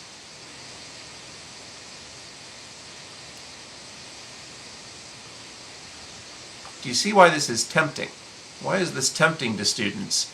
Well, because it's tempting because the hydrogen, in a sense, is moving onto this oxygen. The hydrogen is going to move onto this oxygen. So it's tempting to draw the arrow this way to show the hydrogen moving onto the oxygen. So that's very tempting for students, but this is totally wrong because remember, this is not a hydrogen pushing arrow. These are not hydrogen pushing arrows. They don't show the movement of hydrogens, they show the movement of what? Electrons. Electrons. the hydrogen is moving this way, but we're not supposed to show which way the hydrogen is moving. We're supposed to show which way the electrons are moving, and the electrons are moving this way. All right, yeah, you didn't make that mistake, but I just wanted to warn you against that. That is the most common mistake I see people make. Don't show which way the hydrogen is moving, show which way the electrons are moving. And then you'll automatically end up with the hydrogen in the right place if you follow the rules for electron-pushing arrows that we talked about earlier. This does show a bond forming between the oxygen and the hydrogen. Okay? Okay.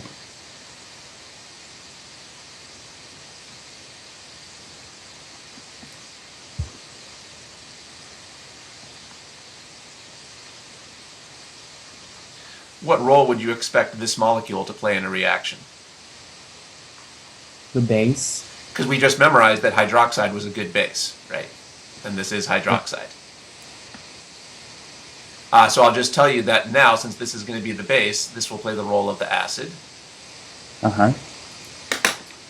So I'd like you to try drawing the electron-pushing arrows and the product here.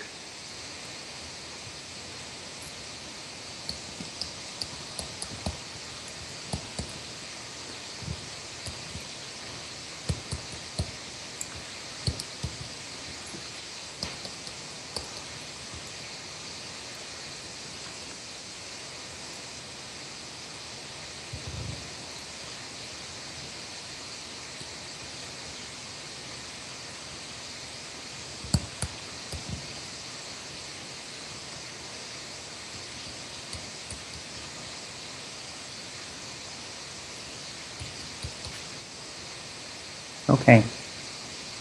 Okay, very good. Great. Okay, so let's see. That was good.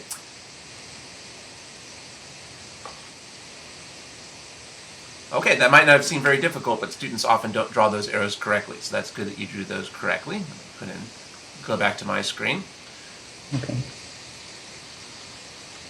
So what are the common mistakes students make? Well, oftentimes students do this because they think they're supposed to show which way the hydrogen is moving. But this is wrong because this is not supposed to be a hydrogen pushing arrow. So you avoided that mistake. Whoops.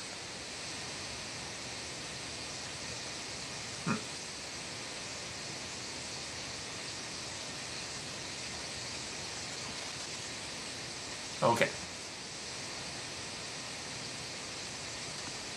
Let me show you another mistake students make a lot.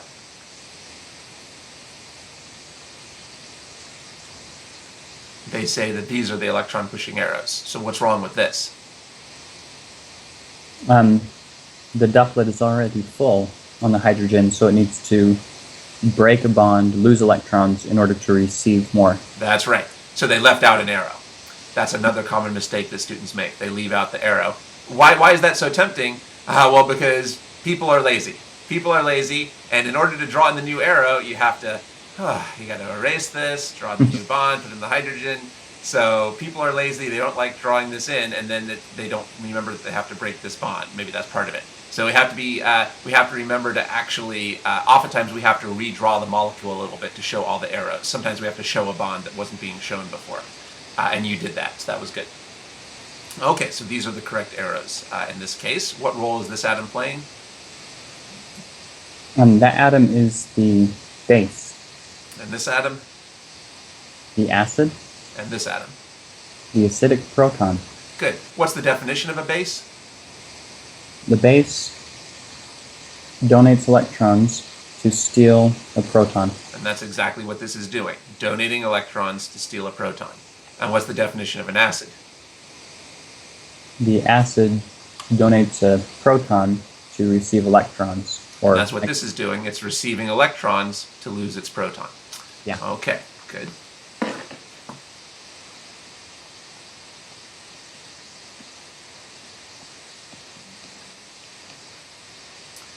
There's no formal charges here, so it's trickier to figure out what roles the atoms are going to play.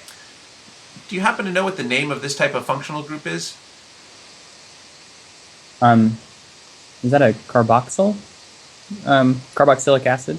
Excellent, excellent. That's good that you remember that. That's right, this is a carboxylic acid. What role do you think this atom might play in the reaction? Acid. There you go, that's right. You can guess that because it's called a carboxylic acid. So I'll tell you this will play the role of the base. Try drawing the electron pushing arrows for this reaction.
Okay.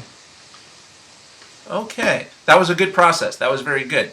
One thing that was good here is that even though you kind of got off on the wrong foot, you corrected yourself. So that was good.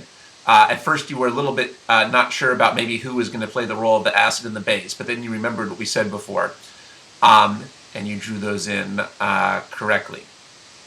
Yeah. Good. Okay, so what role is the nitrogen playing? The nitrogen is the base. Yes, that's right. How do you know? Well, kind of because I told you in this case. We haven't quite gone over yet how to figure out who the acid and the base is, so I just kind of told you it would be the base.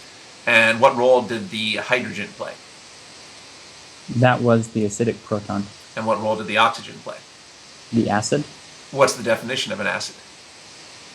The acid donates a proton to receive electrons. Is that what this oxygen is doing? Yeah. So, good. And what's the definition of a base? It will donate electrons to steal a proton. And that's exactly what the nitrogen is doing. So Yeah. we can see that the electron definitions we talked about before really are correct. The way to steal a proton is by donating electrons, and the way to lose a proton is by receiving electrons, like we had said earlier. Okay, good. So in this example, both you had to create two new charges, so it's good that you did that correctly. Good, so I'll go back to my screen.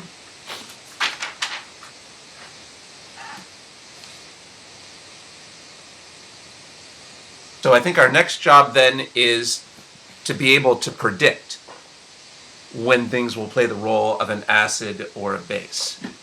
So what again was our definition of a acid?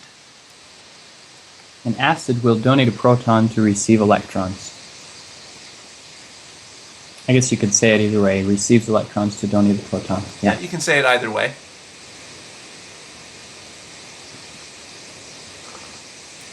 Well, what's the most important factor in organic chemistry?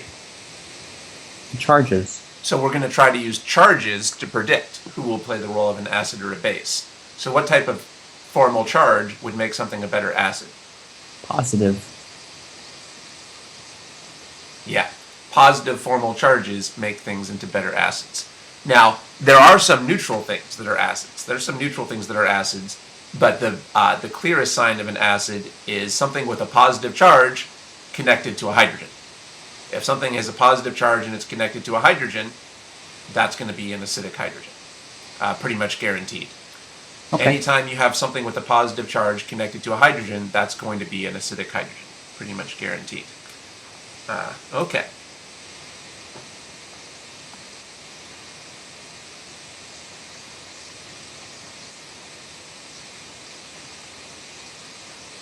So what role could we expect an atom to play here? Well,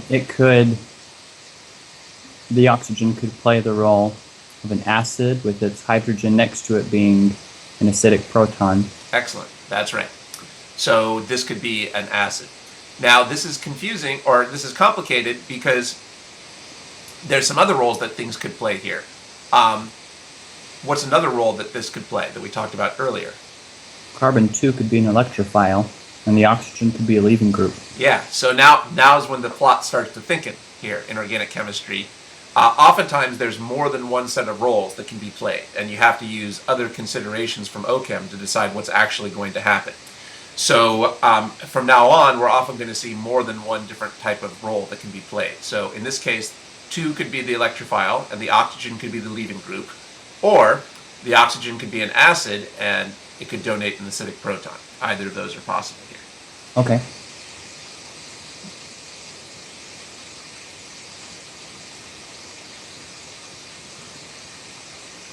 So what could be a role that an atom could play here?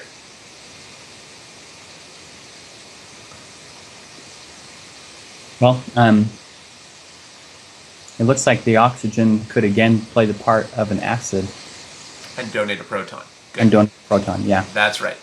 On the other hand, what's another set of roles that could happen?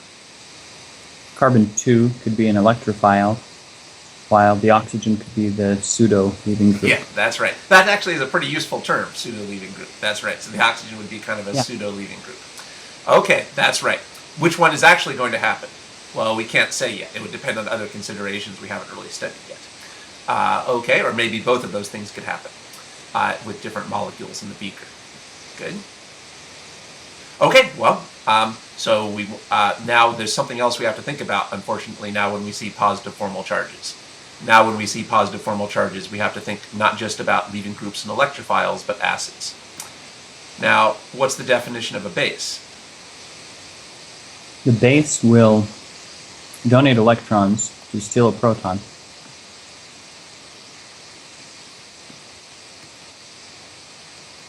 So, what type of charge could make something a better base? Negative. Good. Now, again, there are some neutral things that are basic. There's some neutral things that are basic, but the first thing we look for is a negative formal charge. Okay.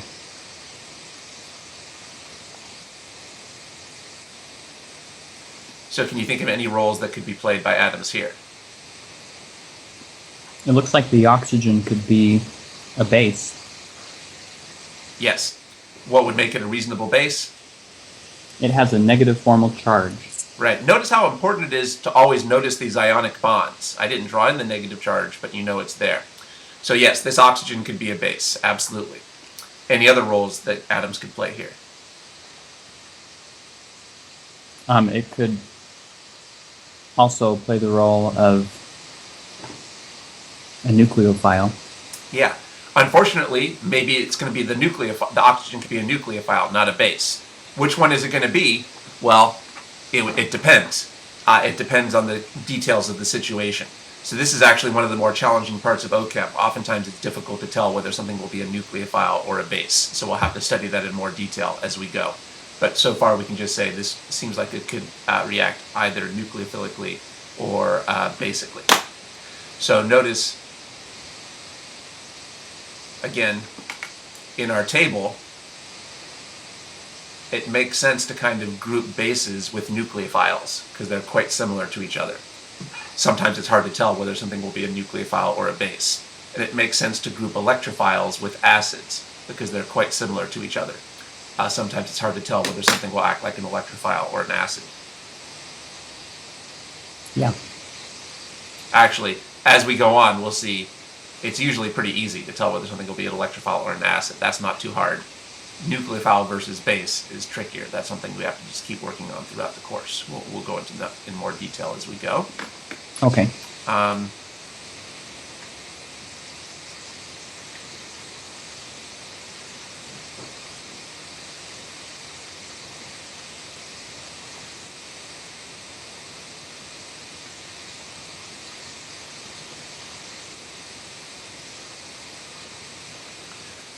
So what role could this play?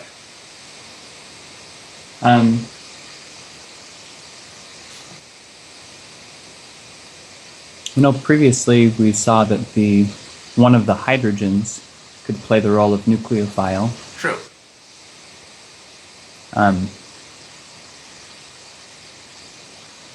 As far as playing a base,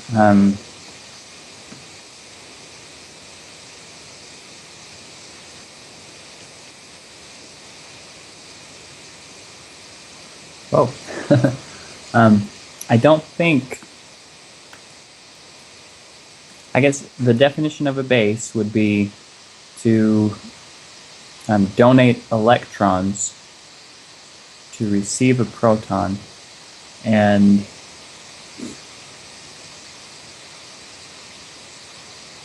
I guess I don't quite see how that could play the role of a base.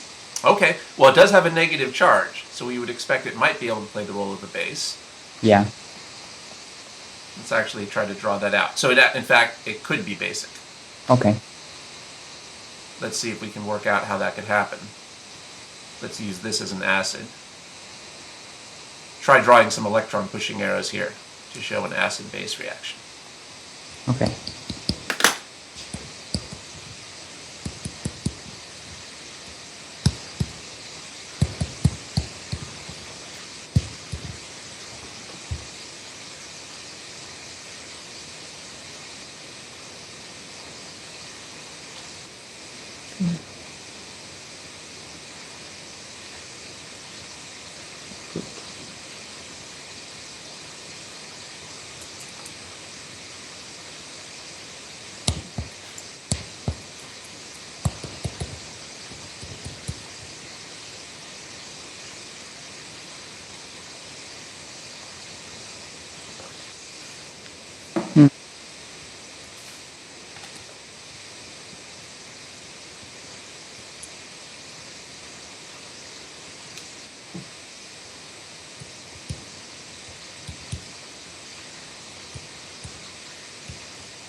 Would that work right there?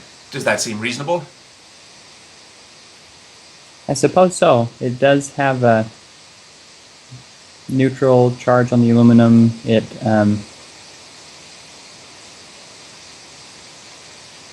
in the third row, so it can hold more. Okay. All right. I was going to say that we should be suspicious because it's forming 5 bonds. It is true that sometimes something in the third row could have an expanded octet, although that doesn't happen too much. Where is the aluminum getting the electrons from that it's donating? That's what I wasn't sure on. Right. So does this aluminum have any lone pairs? Probably not, because it already has 4 bonds, right? The aluminum already has 4 bonds, so it has no lone pairs. So actually we should have treated this more similarly to how we would have treated this compound before. Remember, we were studying this compound, the aluminum hydride, before. So what other role can the aluminum hydride play besides base? Nucleophile. Well, yeah, the hydrogen. Nucleophile. Where would you put the tail of the arrow then? On the bond. That's right. Hydrogen. No, that has to be where the tail goes here as well, because the aluminum doesn't have any lone pairs. Since the aluminum doesn't have any lone pairs, it doesn't. The tail can't go directly on the aluminum because there's no lone pairs for it to donate. Maybe that wasn't 100% obvious, but it turns out the aluminum has no lone pairs. Mm-hmm. Okay. Okay. So who's going to be the basic atom?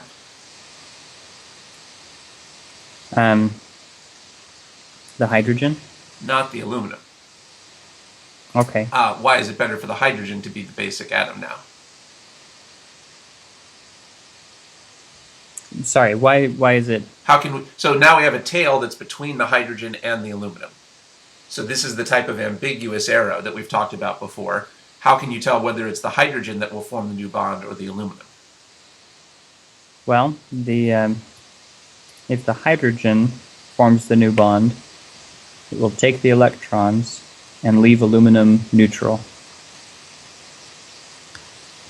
Which is good. Yes. Yeah. On the other hand, if the aluminum had formed the new bond, it wouldn't get rid of its charge. So this actually turns out to be a pretty similar pattern to when the aluminum hydride acts like a nucleophile. The arrows here end up looking quite similar to before. Okay, so what role did the hydrogen from the aluminum hydride play? The base. Good. And what role did the hydrogen from the water play? The acidic proton. That's right. And what role did the oxygen play? The acid. Okay. So notice Can hydrogens ever be basic? Yeah. So notice it's normal to think of hydrogens as acidic, but the hydrogen in the aluminum hydride is actually basic, not acidic. Not all hydrogens are acidic protons. Some can be basic hydrogens. Okay. Okay. All right. I hadn't quite explained this beforehand, but now anyway we've seen how to draw the arrows in this case. So I'll go back to my screen. So is that right? Would it form H2 in the end? Oh, that's a good point. Yes, it would. Okay. That might seem a little bit weird. We don't. That's hydrogen gas, so that's not something that's produced too much. But occasionally that is produced. That would then bubble out of the solution. That's a gas, and that would form a bubble, pop out of the solution. So that is the correct product here. Good. That's a good thing that you notice. That's kind of an unusual product for an OChem reaction, but it does occur occasionally. Okay.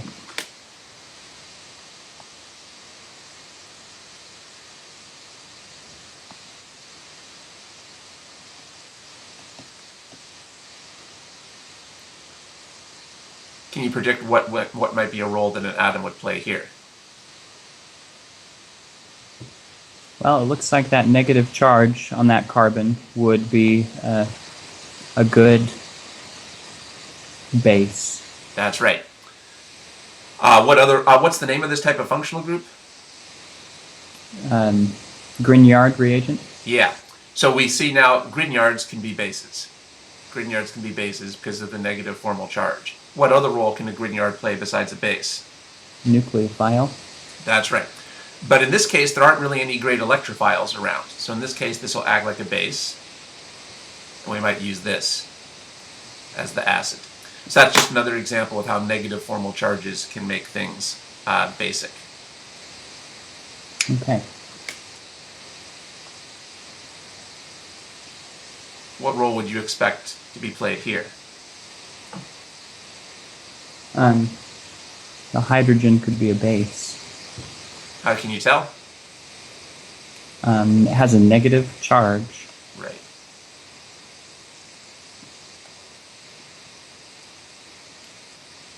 Okay.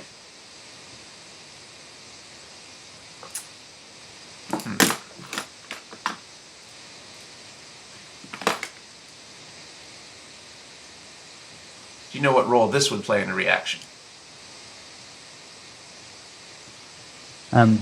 Looks like an acid. Yeah, this doesn't quite fit the definitions we talked about before. I guess we could call it an acidic proton.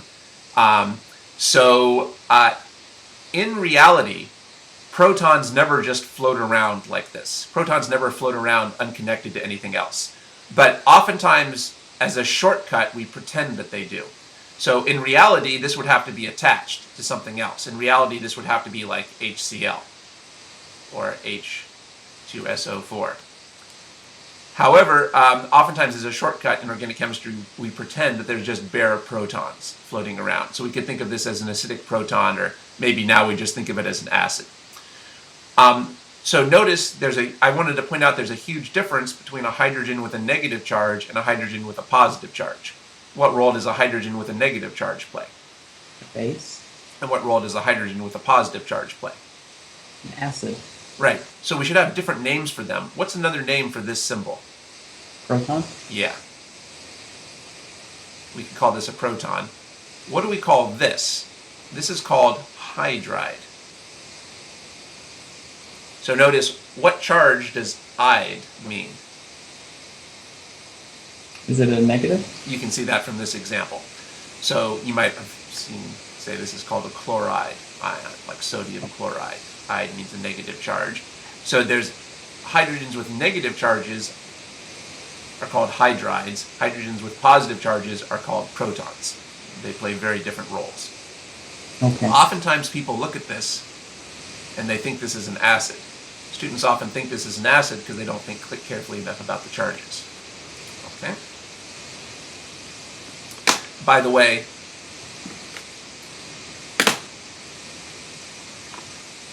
this compound is called lithium aluminum hydride. I think it's pretty obvious why we talk about the lithium and the aluminum. Why is it called hydride? Well, this hydrogen doesn't have a formal charge, but it's right next to a negative formal charge. And so, in fact, it shares some of that negative. So even though the negative is not right on the hydrogen, this hydrogen is going to act more like an H minus than like an H plus. This hydrogen is going to act like an H minus, not like an H plus. In fact, we saw this hydrogen was basic as well. So this is another place where we use the term hydride to refer to a basic hydrogen. Okay, good.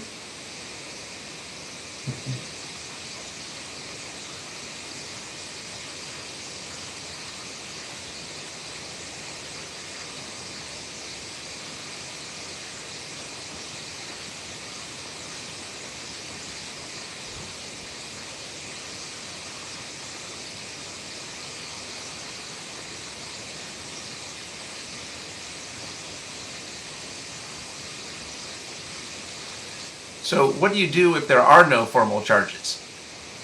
If there are no formal charges, what are other ways to identify acidic acids and bases? Well, remember that bases are pretty similar to nucleophiles.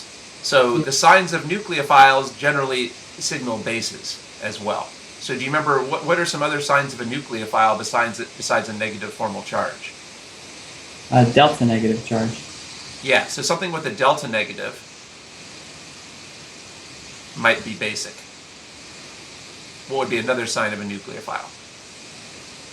An electron pair. A lone pair, yeah. Lone In fact, pair, yeah. people usually focus more on that than the delta negative, so I'll write that first. Actually, Okay. most things with delta negatives also have lone pairs, so people generally focus on the lone pair more than the delta negative. There's one more thing that we saw signaled a nucleophile.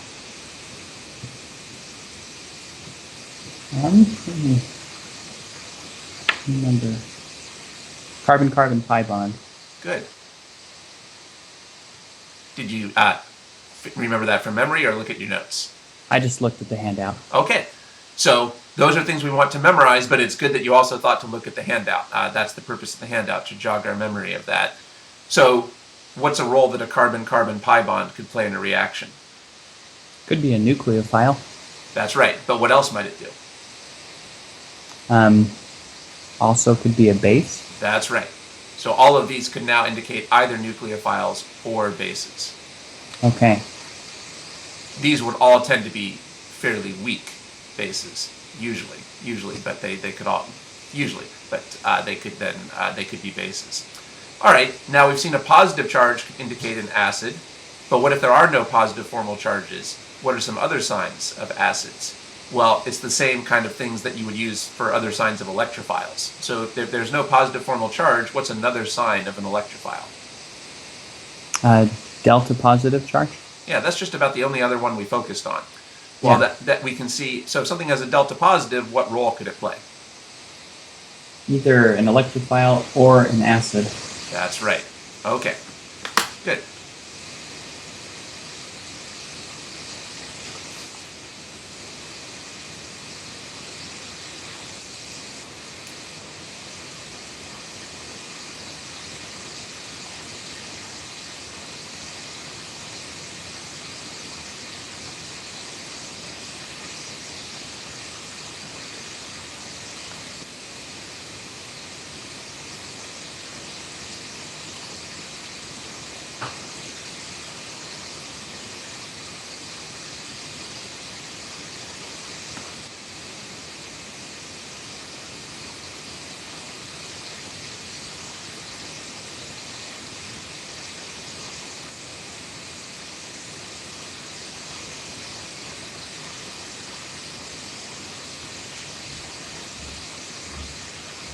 Okay, so let's try to come up with some reasonable electron-pushing arrows for this reaction.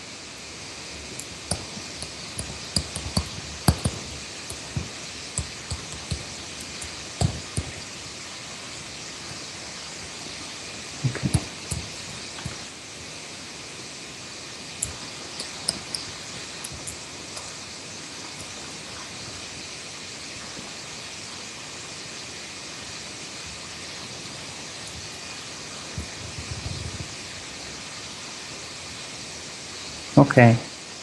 Great, and let's draw the product.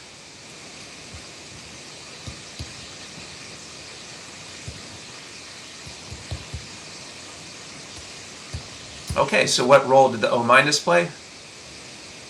The O minus played the role of base. Good. And how about the hydrogen? It played the role of acidic proton. And the neutral oxygen? Acid.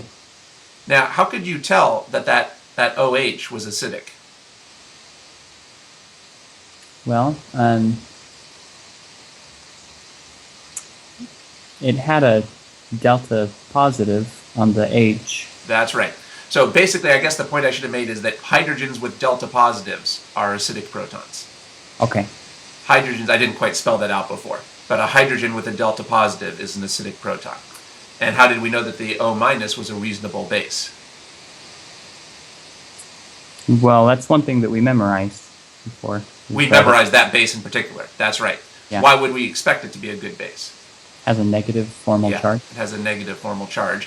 Now, what other role can that hydroxide play besides base? It could be a nucleophile. But that didn't seem very likely here because there wasn't really any good electrophiles in leaving groups. There wasn't Right. really a good electrophile leaving group pair in this case, so we could predict the acid-base reaction instead. Okay, very good. I'll go back to my screen. Okay.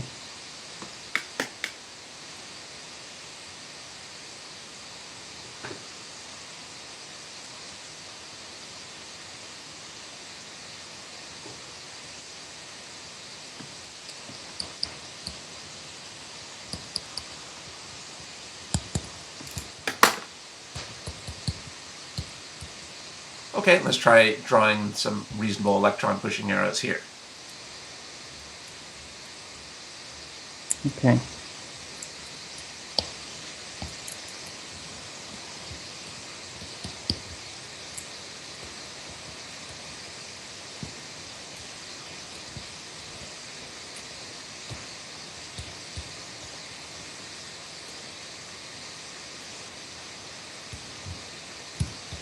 Good.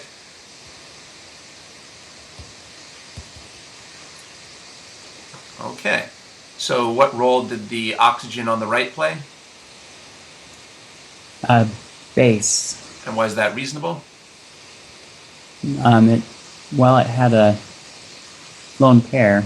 The lone pair made it basic. That's right. The lone pair made it basic. What other role can you play with a lone pair besides a base? Nucleophile. But there didn't really seem to be any good candidates for electrophiles or leaving groups here, so it was more reasonable for it to be a base. Okay, good. And then what made the H3O plus acidic? The positive charge. That's right. Okay, good. Go back to my screen. Do you remember this reaction? Do you remember what type of functional group this is? Alcohol. Yeah. What role did the alcohol play in this reaction? Acid. What role did the alcohol play in this reaction? Base. So this is something that's interesting. Some molecules have the potential to be either an acid or a base. This could be either a weak acid or a weak base. Some molecules can be either an acid or a base. You have to look at the other things in the mix to figure out what role it's going to play. So that's an interesting role from an interesting lesson from that reaction. Good. Okay.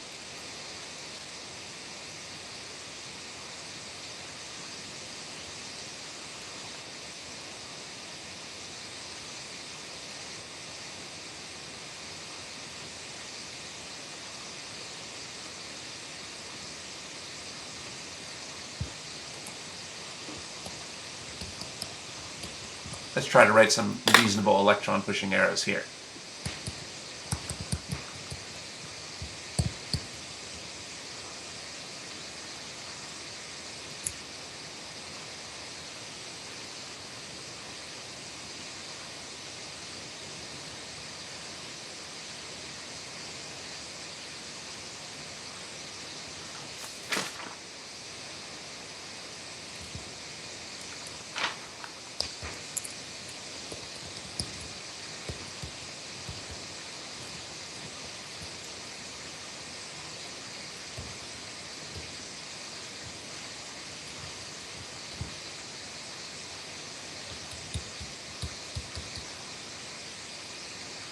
Okay.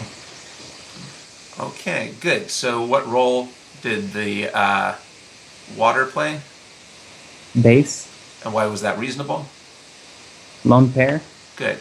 And what role did the O plus play? Acid. And why was that reasonable?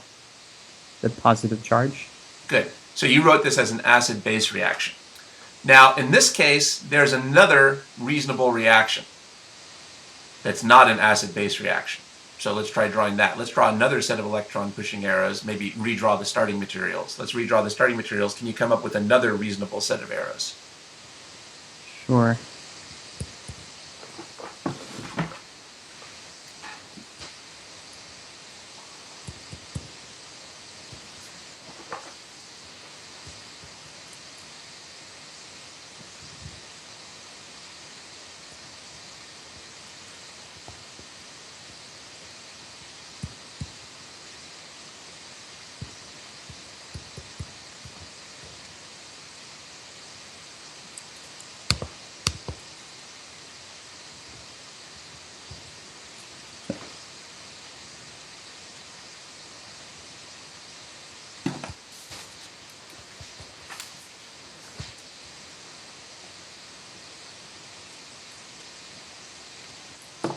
Okay. Okay, good. What role did the water play now? Nucleophile. And carbon 2? Electrophile. Okay, so notice this is one of the challenging aspects of organic chemistry. Oftentimes there seems like more than one reasonable set of arrows. Oftentimes there seems like more than one reasonable set of arrows. Okay, so in this case there's two reasonable sets of arrows. So which of these would really happen if you put these in a beaker? Well, the answer is they would both happen.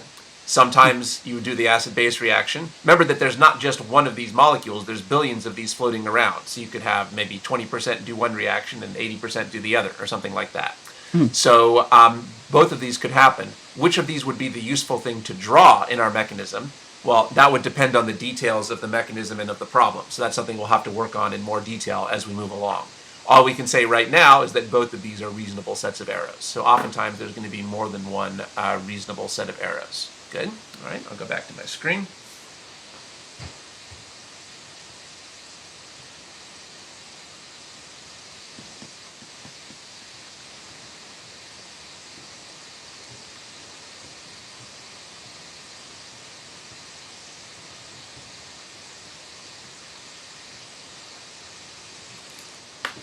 Okay, let's try drawing the product here.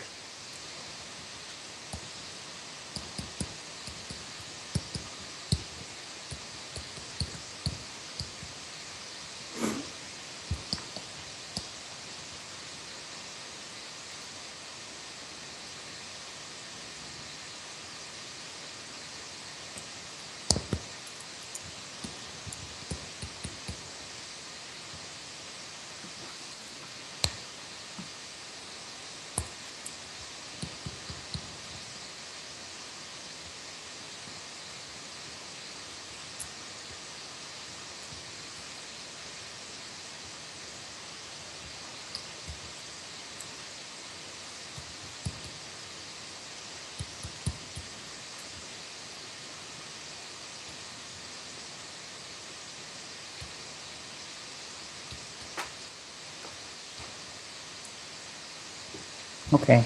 Good. What role did the lithium aluminum hydride play here? It played the role of base. Good. What other role can lithium aluminum hydride play besides a base? Nucleophile. But in this case, there wasn't really a very good candidate for an electrophile with a leaving group, so the base reaction seemed more likely. Why was the proton acidic? It had a partial or a delta positive. Yeah, delta positive. And why is lithium aluminum hydride basic? It had a formal negative charge. That's right. What's the most important factor in organic chemistry? Charges. So we use the charges to explain why things are reasonable. The best thing to use is formal charges, but if there's no formal charge, you can use a delta charge. Good. I'll go back to my screen.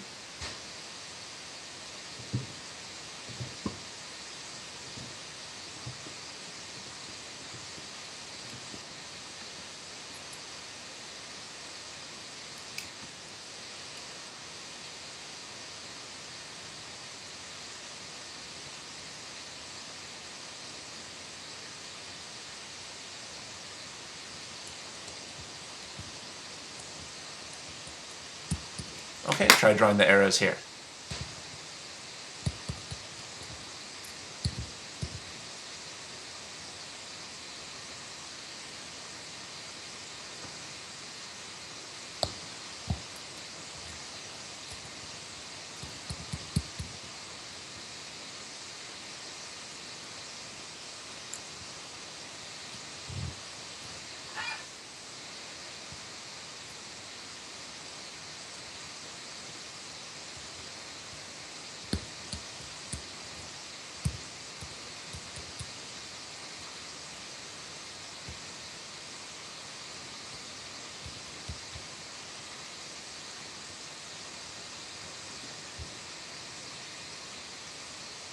Okay.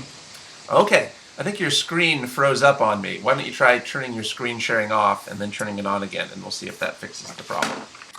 Okay, so what role did the alkene play? The alkene played the role of base. That's right. Why is that reasonable? Carbon-carbon pi bond. Can be basic. That's right. What other role could a carbon-carbon pi bond play besides a base? Nucleophile. But that didn't really seem to be a great candidate here for an electrophile, so basics made more sense. And what role did the H3O plus play? Acid. Good. What makes that acidic? It has a positive charge. That's right. Great. Why did you put the positive? So it looks like you actually use carbon 3 as your base. Right. Why did you use 3 as the base and not 2? So that it was a secondary carbocation rather than a primary. Excellent. Now, do those products look like they're the final products, or that we need another step? Do those products look happy? So notice, I would say there that product doesn't look very happy because it still has a positive charge, right? Yeah. So let's try to do another reaction. What would be the next reaction with the reagents that we have there? Well, it Let's looks try like to come up with another reasonable reaction. Yeah, what role is the oxygen playing now? nucleophile, Good. And carbon 2? electrophile. Yeah. Why is the oxygen a good nucleophile? It has a lone pair. Yeah, so it's a reasonable nucleophile. And why is carbon 2 electrophilic? It is a carbocation. Good. It has a positive charge, yeah. Now we're starting to see why I keep saying that the most important factor in organic chemistry is the charges. Notice if you hadn't drawn the positive charge on carbon 2, it would be impossible to figure out the next step of the reaction, right? So all of the problems we've done so far have been unrealistically simple because they've only been one step. But in organic chemistry, the reactions are often many steps. And the reason students get messed up is because they're not careful enough to draw the charges. If you don't draw the charges correctly from the first step, it's impossible to figure out what the reaction will be in the second step. So because you drew the correct charges in the first step, now we could figure out a reasonable second step. So let's draw the product from that second step.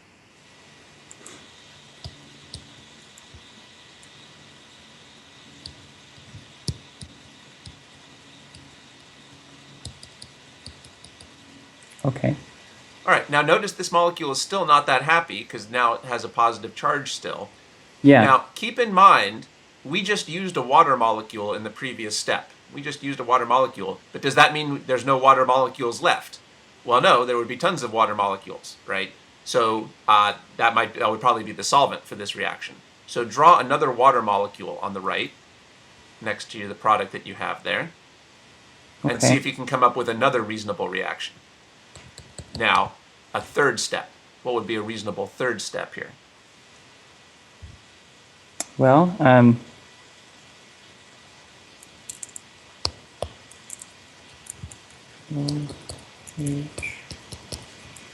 okay.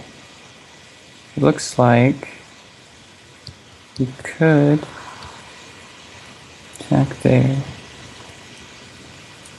Outstanding. What role is the water playing now? Base. Good. And why is that reasonable? It has a lone pair. Excellent. And what role is the other molecule playing? The other molecule is an acid. And why is that reasonable? It has a positive charge. Excellent. Very good. Okay, so let's draw the product from that.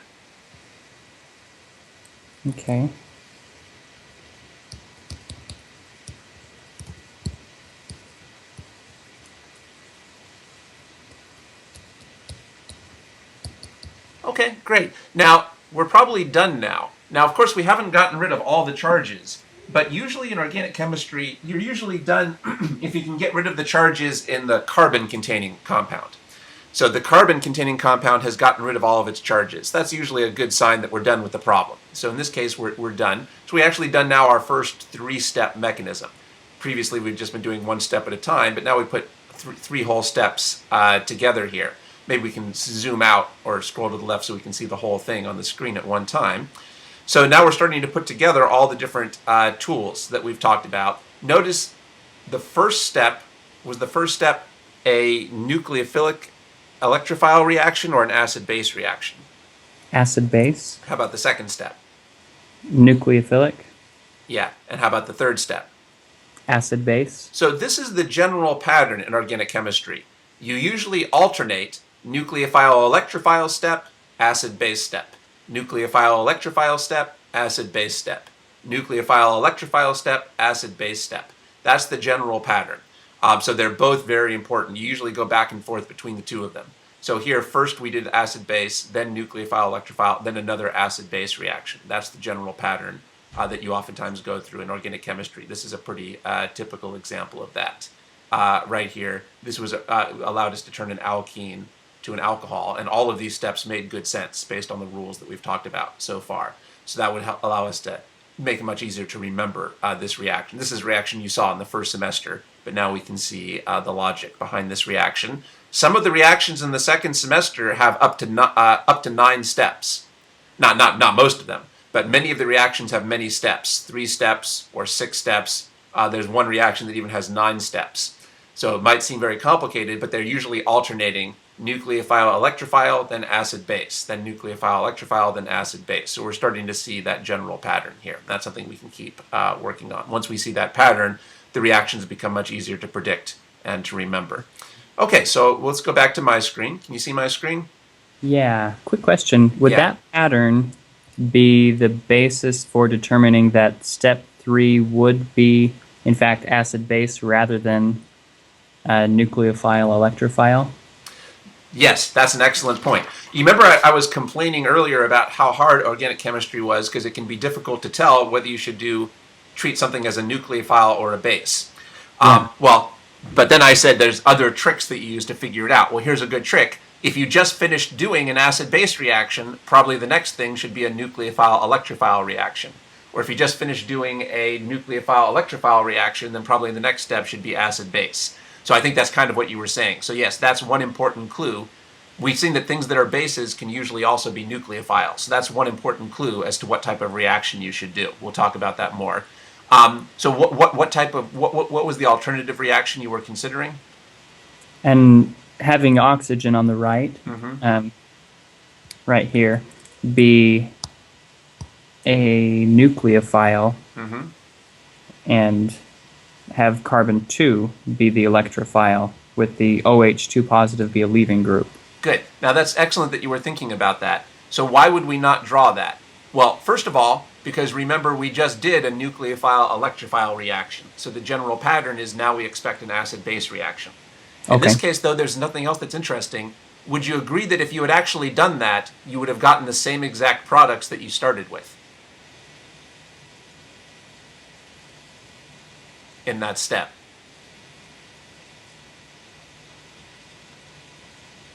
Oh, yeah, I guess because so. the nucleophile that's coming in would just be the same exact thing as the leaving group that's leaving. Sure. You might not have realized that. That's another important trick. That's another important tool that you can use to figure out whether you should do an acid-base reaction or a nucleophile-electrophile reaction.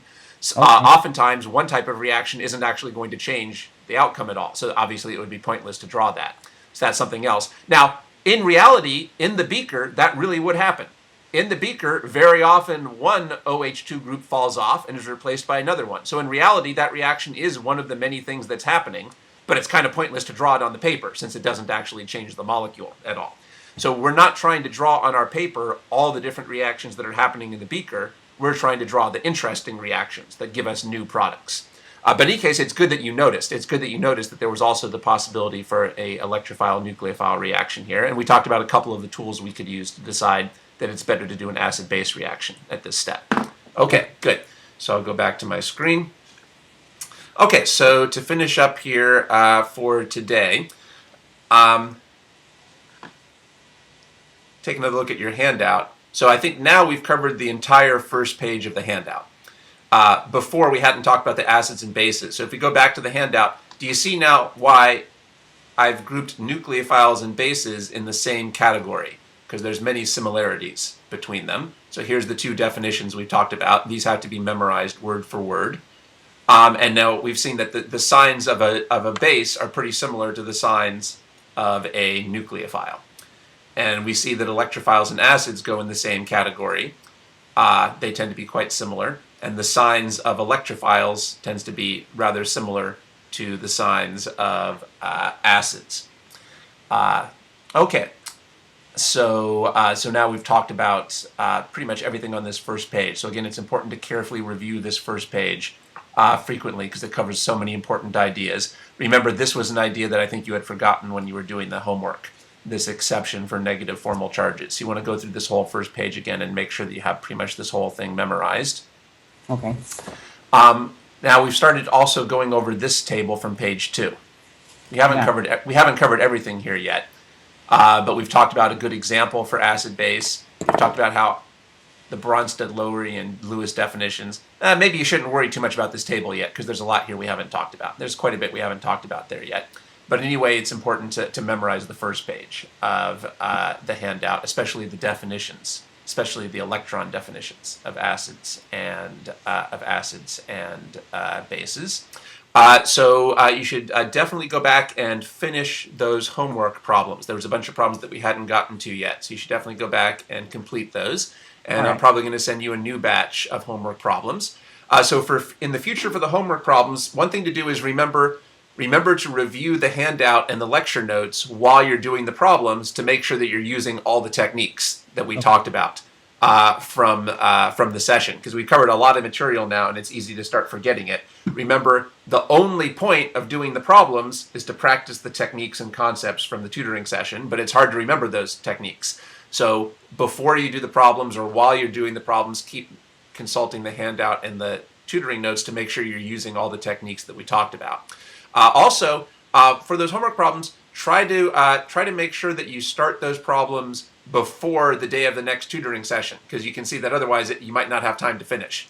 So it's important to try to start those and try to finish those maybe before the day of the next session. Also, if you're trying to do them the same day as the session, you're not going to be able to do them slowly and carefully and thoughtfully and double check your work. When possible, try to give yourself plenty of time. So like I said, you can consult your notes and check your work and aim for 100% accuracy on that. I think we've been still making very good progress, but the tutoring is now going to start to become more challenging because we're starting to cover more and more material. It's going to be harder and harder to remember all the old material, and this is why it's important just to do all that practice. Again, it's like athletics. The way to learn how to hit a forehand is to hit 500 forehands. I'm not going to give you 500 homework problems, but I'm going to give you quite a few so that you can try to really drill in those habits so those things start to become automatic as we move to harder and harder problems.